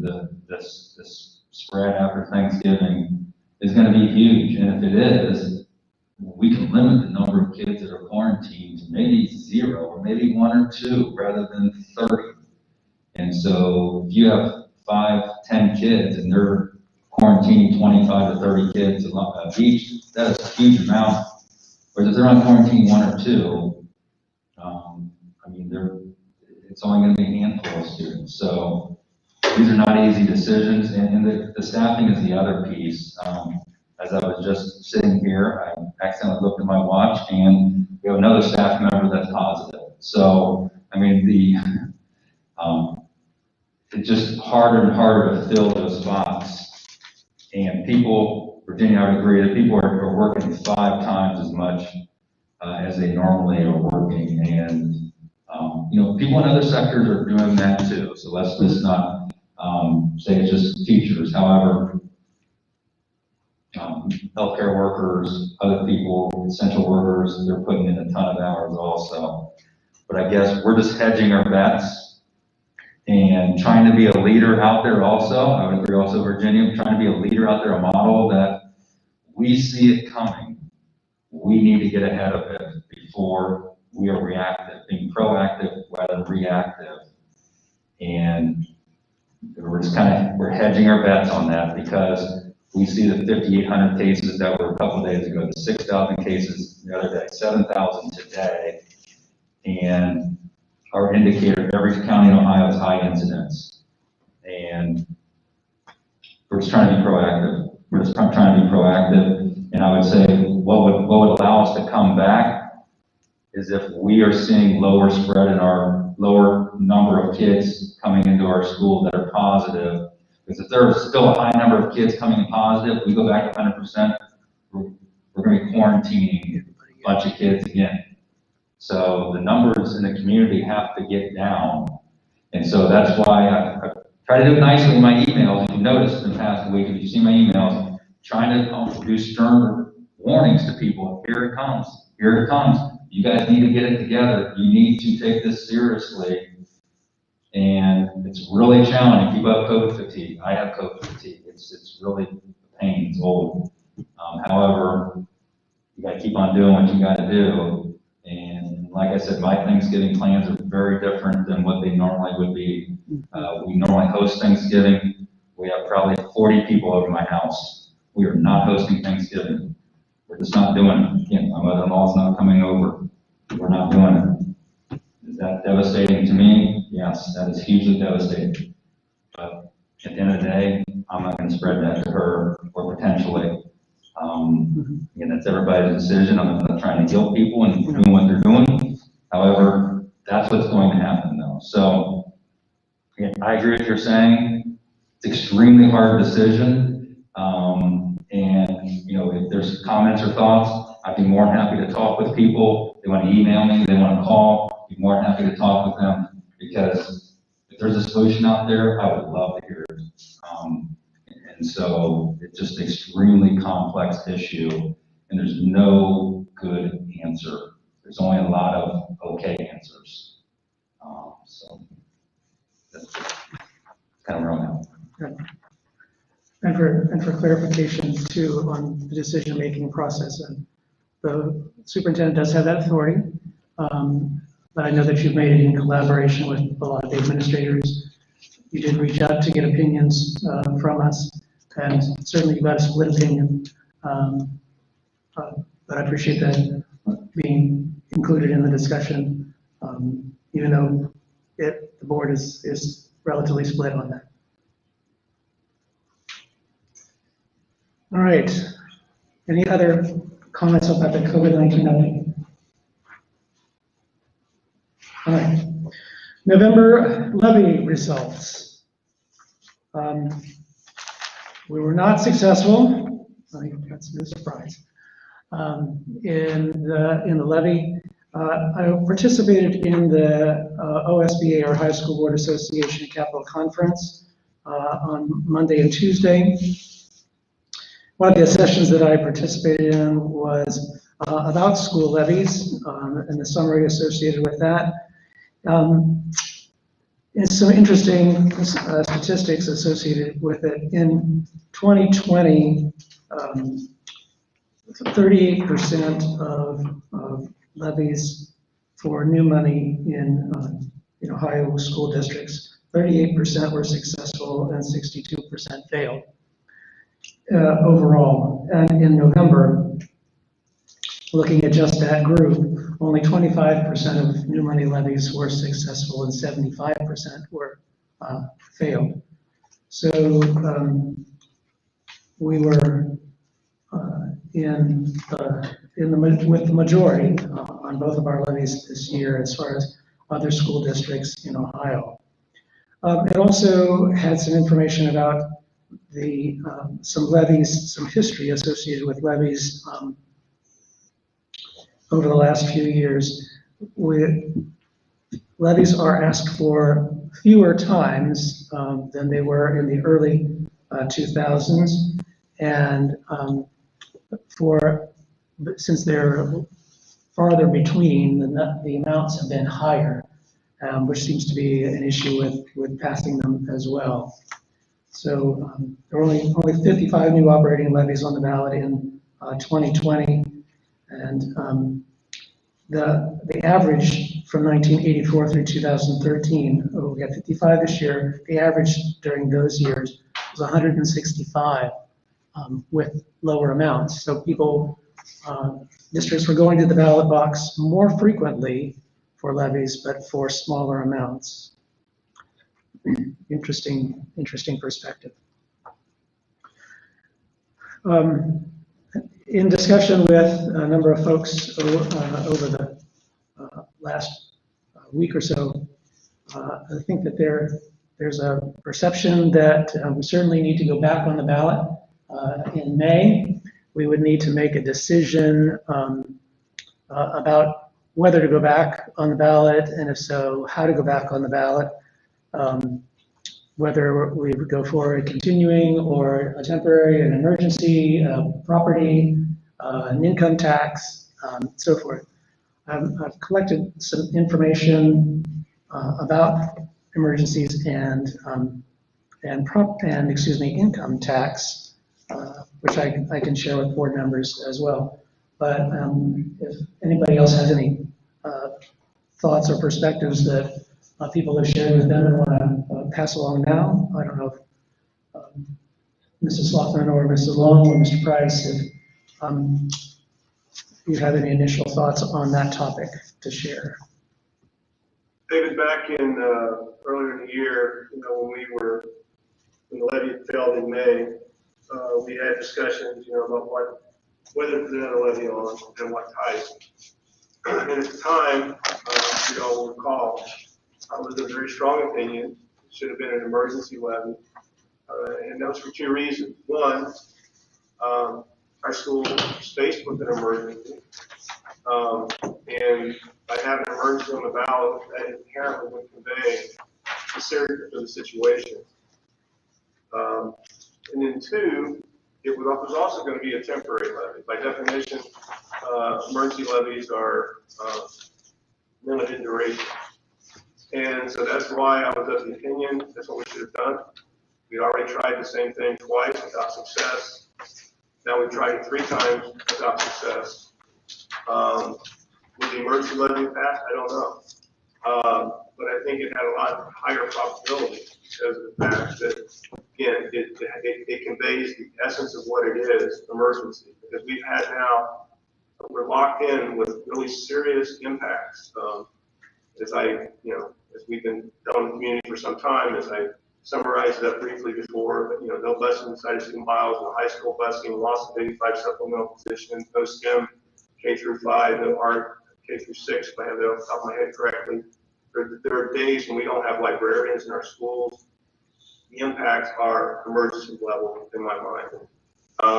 And with the 5-year budget forecast, we see from the threat of going into the red is there. And so obviously 3 times with the same thing, a permanent levy, didn't work. So I think we very clearly have to do something different. It needs to be an emergency, in my opinion. It will be limited by definition. Again, I have a strong opinion in the spring. That's why I voted against putting a permanent levy on. We were 4-1 on that one, and I did the best I could to convince the board unsuccessfully what it needed to be. I think this time we can come to the concurrence that the way we should go forward is, again, the emergency levy. because it's absolutely needed. Anyone who doesn't understand that, I don't know what to say. The construct of Ohio, thanks to Ohio, requires local districts to pass levy. It's the way the state of Ohio has chosen and enforced us to fund and run our schools. So that's just reality. There's no other way around it. Until winter, the state changes. And again, the new, Dr. Pezet, you sent out a very nice summary this week that really conveys accurately the situation as far as how the state sees it with respect to our school funding. They had this, what do they call it, a fair school funding plan, for which, when fully implemented, our district would get on the order of about $145,000 out of our $31 million budget. It's worthless. And our district is uniquely impacted by this because we have high property values and high average income. So the state is not very sympathetic to our situation. And so there is no other way forward than either property taxes for this community or income taxes. And that's just simple reality. And anybody who thinks it's not, they're not dealing with reality. And they should be a little bit better, in fact, a lot better informed if they question that's not the case. So anyway, all that said is, I would strongly recommend we put an emergency levy on the ballot in May. And that also we need to begin discussion of actually removing some of our existing property taxes so we could alleviate the stress and strain on those in our community that are either limited income or retired, which is both in some cases. And basically we look at an income tax that's not going to be on retired income, but only on earned income. And what we would do is actually remove a maybe just we have to identify a specific existing property tax levy, because again, for those that are informed, will know we have multiple property tax levies that actually fund our school districts. So we could find one of the ones that are most suitable for substitution with an income tax, and a school income tax it would be, and it would be on earned income only. And then our elderly and those that are on fixed incomes could actually see their tax burden go down. So it's pretty hard to argue against that one.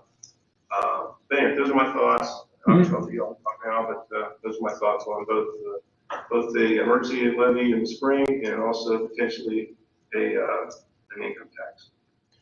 I had printed off information from the Ohio Revised Code about emergency levies. I have a few extra copies if somebody is interested in having one, but pass those along to the other board members here at the table. I'm guessing that you have a copy of that, but I can point you to it if you don't. That goes, that talks through the specifics of what an emergency levy means, and certainly it has a limited duration, and it's for a fixed dollar amount. I also passed along information about school districts with an income tax, both with an earned income, based on an earned income only, so that doesn't impact pensions, Social Security, 401k withdrawals. It's only the amount of money that, it's only taxes on money that is wages and salaries or income from self-employment. So, so for retired folks or people who are living on Social Security or pension money, they're not taxed. Or if they have a side job of some sort, then that would be the only wages that would be taxed.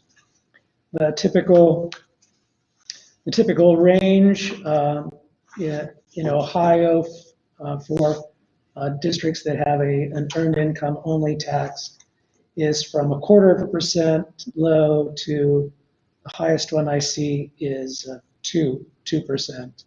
There's only a couple of those. There's a district that whose demographics are a lot like ours. It's Ross Local School Districts in Butler County. They have 1.25%. They went from 1 to 1.25% in 2020. They have a fair number of retired pension type members of their population or citizens in their population. Similar to our region, they are also partially rural. So that their demographic is very similar. School size is similar. Their student body size is similar, and so forth. There's 10%, there are 59 school districts in the state of Ohio, or about 10% have an earned income tax. Then the second sheet that's along with it is traditional tax base. So this was the original type of income tax that was available. The earned income tax came out several years after the traditional one, which was based on the same base as your Ohio taxable income. There are 144 districts in the state of Ohio that have a traditional school district income tax, and that's about 24%. So overall, there's 1 out of 3 districts in Ohio have an income tax instead of a property tax, or they have, balanced out their revenue, diversified their revenue portfolio essentially with school district income tax as well as property tax for some of those same reasons, for people who have a lot of property but not necessarily a lot of cash flow, or those who are retired and living on pensions. And anybody who wants some of that information, I'd be happy to share it. But 1 in 3 districts have a school district income tax, and 5 out of 7 school districts in Greene County have an income tax. So Beaver Creek does not, Bellbrook does not, but all the rest of the school districts in Greene County do have a school district income tax. Yeah, this is a school district income tax, not a city income tax. Correct. Correct, yeah, 2 different things. Yep. Yeah, very different. And then the other thing we always say is that every other school district in Greene County, except for Beaver Creek and maybe Yellow Springs, have a ton of state funding money. Right. Some of them 65% or more of their budget's state funding. Right. So those are the 3 biggies: state funding, income tax, property tax. Mhm. For school districts. Ways to get that.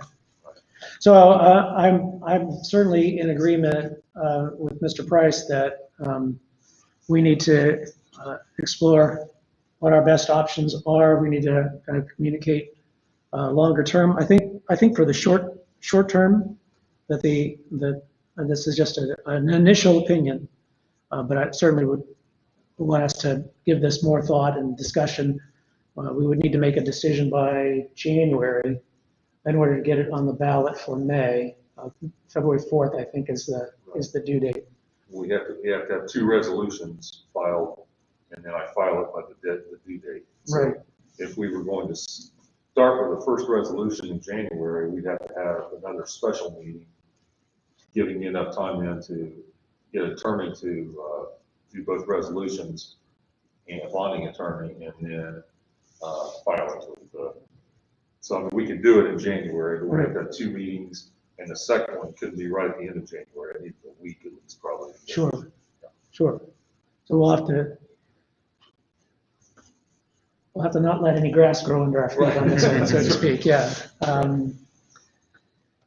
So I'll certainly be happy to help provide information to folks, more information about that. Other comments, questions on that? Any I thoughts? like it. I guess the first question is, do we want to go in May? And if we do, then what is it? Right. And so, again, those are the things we just need to continue to think about is, do we want to go in May? And if we do, Right. then we need to figure out what it is. If we don't want to go in May, then we can hold these conversations off. Right. But the other thing associated with that is that we've given, certainly during these last 2 levy campaigns, we've provided a ton of information to the community about the need, about the value of what the district provides to the community. We've provided information that demonstrates that, we've been prudent in our use of funds. So as far as education is concerned, I think that has been an outstanding component of the levy campaigns we've had the last two times. I think, the COVID-19 is partly a factor that has discouraged some folks because they're personally in uneasy territory financially because of the pandemic. Hopefully by May, we'll be moving out of that, particularly if our vaccines come through to be the benefit that they're touted to be, at least at this point in time. One thing I wanted to ask, I don't know if this is the thing to do it or not, but I just I wonder if the board would like for Dr. Kozak and I to get together and at some point make a recommendation on this, on the levy. Absolutely. That's one option, or just open it up. Well, sure. Full discussion Sure. on whatever. Sure. It's at least a starting point if it's not exactly what the board wanted to go with, what we would come up with for a recommendation. Right, because if the state kind of goes back to the, we cut you 650,000 this year, so that's going to continue. We certainly need to be prepared to respond. We won't know before May. So yeah, certainly a recommendation for the amount that would be appropriate, that would help make us more solvent through the end of our 5-year forecast. Keep in mind, of course, that there's amount and then there's type. And so kind of circle wagging back here, I think it's time to do something rather than a permanent levy.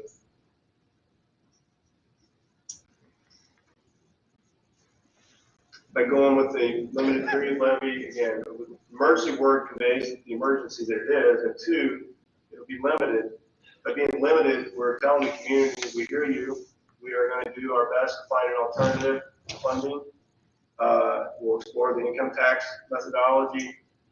Maybe if a couple thousand people in our community write to state, maybe they'll somehow make some type of change for fair funding, and Bellbrook will get more than $145,000 a year in 6 years from now. The thought process is that fair funding plan is going to pass, right? So as it's passing right now, will be a disaster for our community. So, please write our congressmen, senators, because they never hear from anybody in our community, it seems. Yeah, and their expectation is that school board members will write. We've got to, bottom line, it has to come from somewhere. Kevin Lyman, you said it well. It's either going to come from the state, it's going to come from income taxes, or it's going to come from property taxes. And right now, we have no reason to believe we're going to get anything from the state. Again, about 86% of the districts in Ohio get a higher percentage of funding than our district does. So it's we get 26% of our funding from the state, but 86% of the schools in Ohio get a higher percentage of funding than what we do. So I said a lot there. Bottom line is, it needs to be, in my opinion, emergency, limited. In the meantime, community, please contact your congressman and have them modify this fair funding plan from the state so that we fare better than $145,000 a year, 6 years from now. Yeah, just to piggyback on that, the state school funding proposal is the legislator is looking at this as meeting the requirements of the state funding being unconstitutional that they're all hearing in the ruling. So they passed this and the legislature kind of washed their hands up. It is now constitutional. We have factored in what it takes to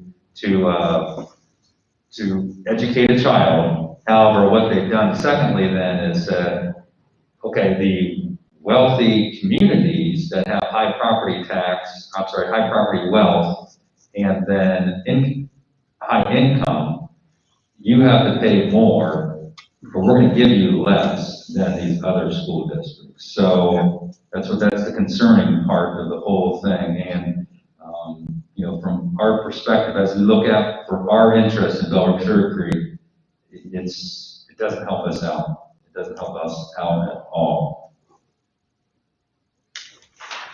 It And gives us. that's what's gives scary us- about this, you know, like you said, Dr. Kozad, if they pass this, they'll say, oh, we finally did it. We addressed the role. We took care of it, and it's all good and happening and fine now. And the problem with it, of course, is it doesn't. And secondly, what this plan they're coming up with, it's not even funded.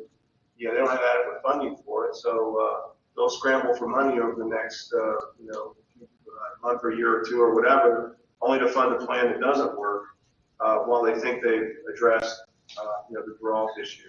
So it's quite a recipe for disaster for Ohio schools, especially a district like ours. It gives the illusion of solving the problem. It doesn't really solve the problem. Right, here's what I think is going to happen. They're gonna keep us $650,000 less past this and then say, oh, you now have $145,000. We gave you a raise. We gave you a higher percent. Well, you cut us $650,000 and $145,000 is at the end of the 6-year phase-in. So it's not helpful at all. Don't want to shy away from $145,000, but it doesn't alleviate the need for a levy at the local level, I guess is the best way to say it. No, absolutely. All right, any other comments, questions, thoughts on the November levy? Okay. The board meeting calendar for 2021. We have a draft of what has been our norm. We've had some thoughts expressed about adding special meetings on a regular basis to talk through some of the issues like this. So I'd like to hear some thoughts that we can all discuss here together. Would we want A, to not really add any more except ad hoc? Would we want to add some on a regular or monthly basis? Or would we want to add them on maybe a bi-monthly or a quarterly basis? And so I guess I'm open to ideas and thoughts. I think quarterly is good, and if for some reason there's nothing big going on, we can always cancel it, right? Correct. If we have them scheduled, at least that gives us a platform to discuss issues that we want to discuss. Correct. There's been so much this year, and I don't see it going backwards. We've had to add a meeting almost every month. And as Karen said, we should plan on these things, and then if we don't need it, it's easier to cancel it than to add it. Mm-hmm. Do you think quarterly is enough, or do you think we need them more? Well, we had an extra meeting every month except one, so I'm gonna. Bi-monthly, maybe, Bi-monthly, yeah, so like every other month. every other month?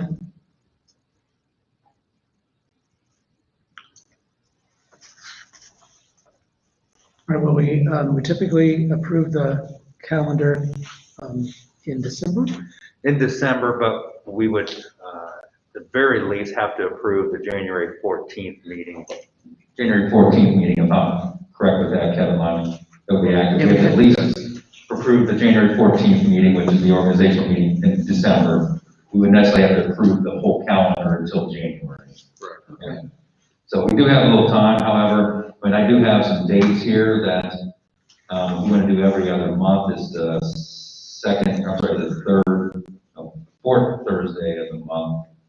But I do have those dates here if you want me to add those, and then we can come back next month and I can tell you what those are and see if you agree with them. I mean, so we want to talk through that right now of what those possibilities could be, and I could throw that back out next month and see what the thoughts are. So it would be like the second and fourth Thursday, every other month we would have the fourth. You think they're gonna let us still do virtual? That is only until December 1st. So, Congress or legislature, Ohio Assembly is not in at this point, I don't believe. Yeah, I think they are this week. But this is lame duck, so, lame duck session. So they they may do something. I would be shocked if they do something for our December board meeting. That'd be extremely fast for everything Congress to move. So I don't see that happening in December, maybe next year. I mean, that's a possibility. Well, you're thinking that if it's virtual, it certainly makes it much easier for us to be able to, Yep. to meet. Just thinking, since I travel for my job, Sure. being able to attend. Sure. If one of us has to be gone, can we do what Kevin did? I don't think so. The ability to have virtual participation runs until December 1st of this year. And Mr. Levy, excuse me, Mr. Price, do you mind if I share the reason why you are virtual today? Well, I guess you just did, so go ahead. I kind of did, yeah. Mr. Price is quarantining because of COVID as well. So he's one of those folks who, through no fault of his own, is now in a scenario where having to quarantine. David, if we're gonna go, let me go and elaborate a little bit on what happened with my family. And this is why I was bringing up the issue of sports earlier. In this particular case, we had somebody at a social event yell on my son's face. And guess what? That started the chain of events. And so that's why I think things such as wrestling and whatnot are not smart. And this guy was so close, he rubbed up against my son's face twice, and that started a chain of events that, it's trickled through my entire family. So there you have it. So, we wouldn't be able to have events kind of like this. So is everybody available the fourth Thursday of the month? Sure. We'll work on trying to be that, make sure that I'm available. I know you travel, so that's not your week, or that's not your day. Plan. Okay. So I mean, I have dates here that I can, if you just tell me what months you want me to do, and I can put something together for next month. So we'll do the even number months, except December. We might just have to keep in mind going forward, this is obvious, but you have to have 3 people here to have board meetings, so. That's right. If we have a situation where someone's gonna be out of town, or, we may need to start polling people, make sure you're gonna be able to make it to a meeting. That way we don't show up and not have a meeting. Right.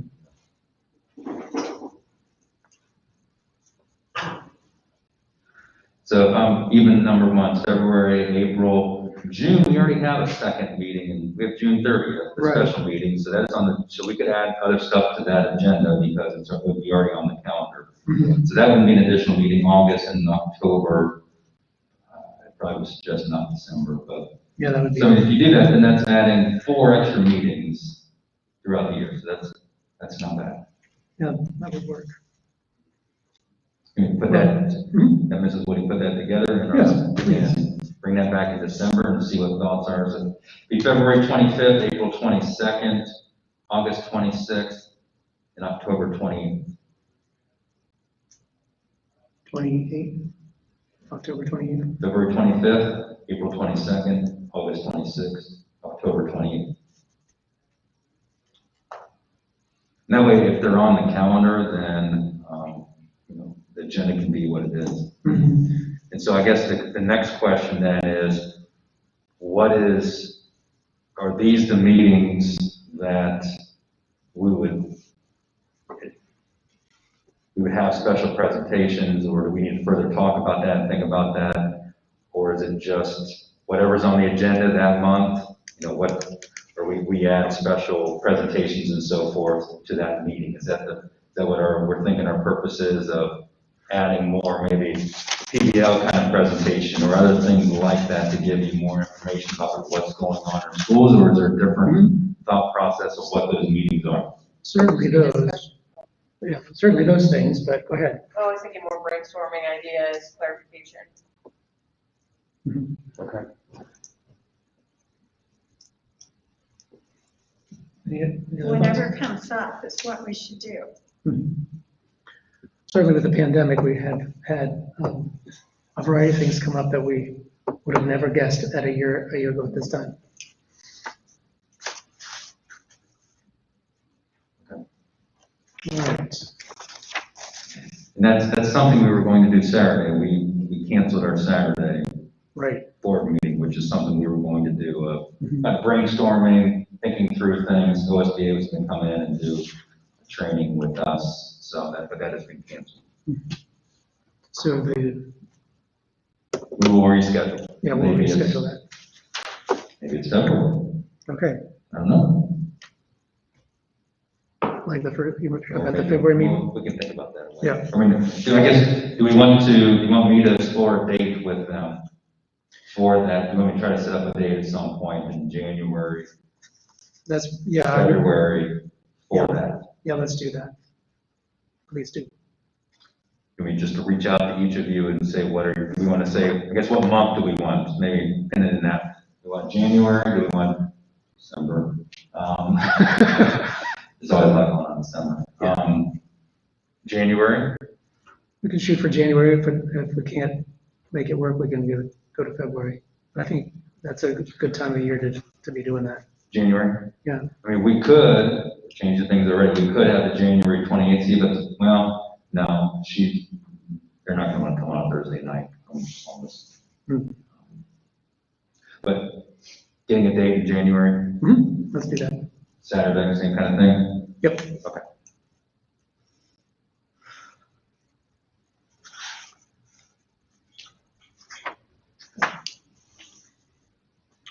All right, any other discussion on board meeting calendar 2021?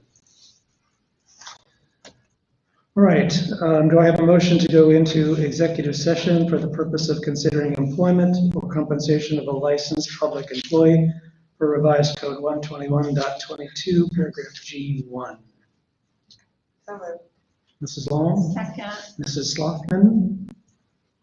Mr. Lonnie? And there will be action taken possibly action taken after, Correct. correct? Possible action.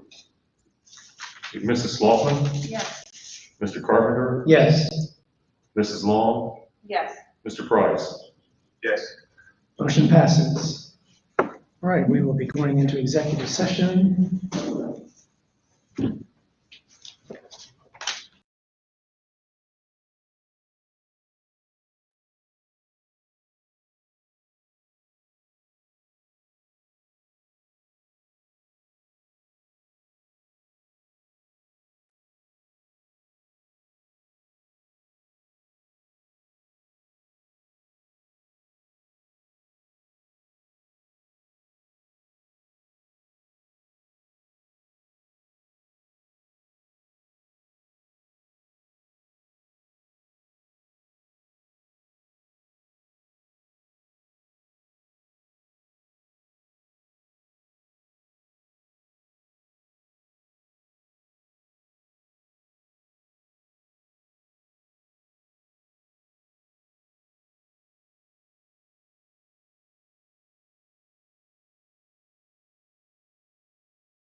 All right, we are out of executive session at 9:44. And we are returning to our new business, number 9.3 of the superintendent's report. So, Dr. Kozak? I want to recommend approval of the following supplemental duty contracts for the 2020-21 school year. Cody Brown, all the way through Jason Tincher. So All right. moved. Mrs. Long? Second. Mrs. Sloughman? Is there any discussion? No. The full list: Cody Brown, Let me James read 'em, sorry. Benetis, Jeff Eckley, Andrew Hartley, Jeannie Johnson, Deborah Schwieterman, Shelby Sigmund, and Jason Tincher. All right, Mr. Lyman, call the roll, please. Mr. Carpenter, Yes. Mrs. Long, Yes. Mr. Price, Yes. and Mrs. Sloughman. Yes. Motion passes. All right, that is the end of our agenda. Do I have a motion for adjournment? So moved. Mrs. Sloughman, Second. Mrs. Long, any discussion?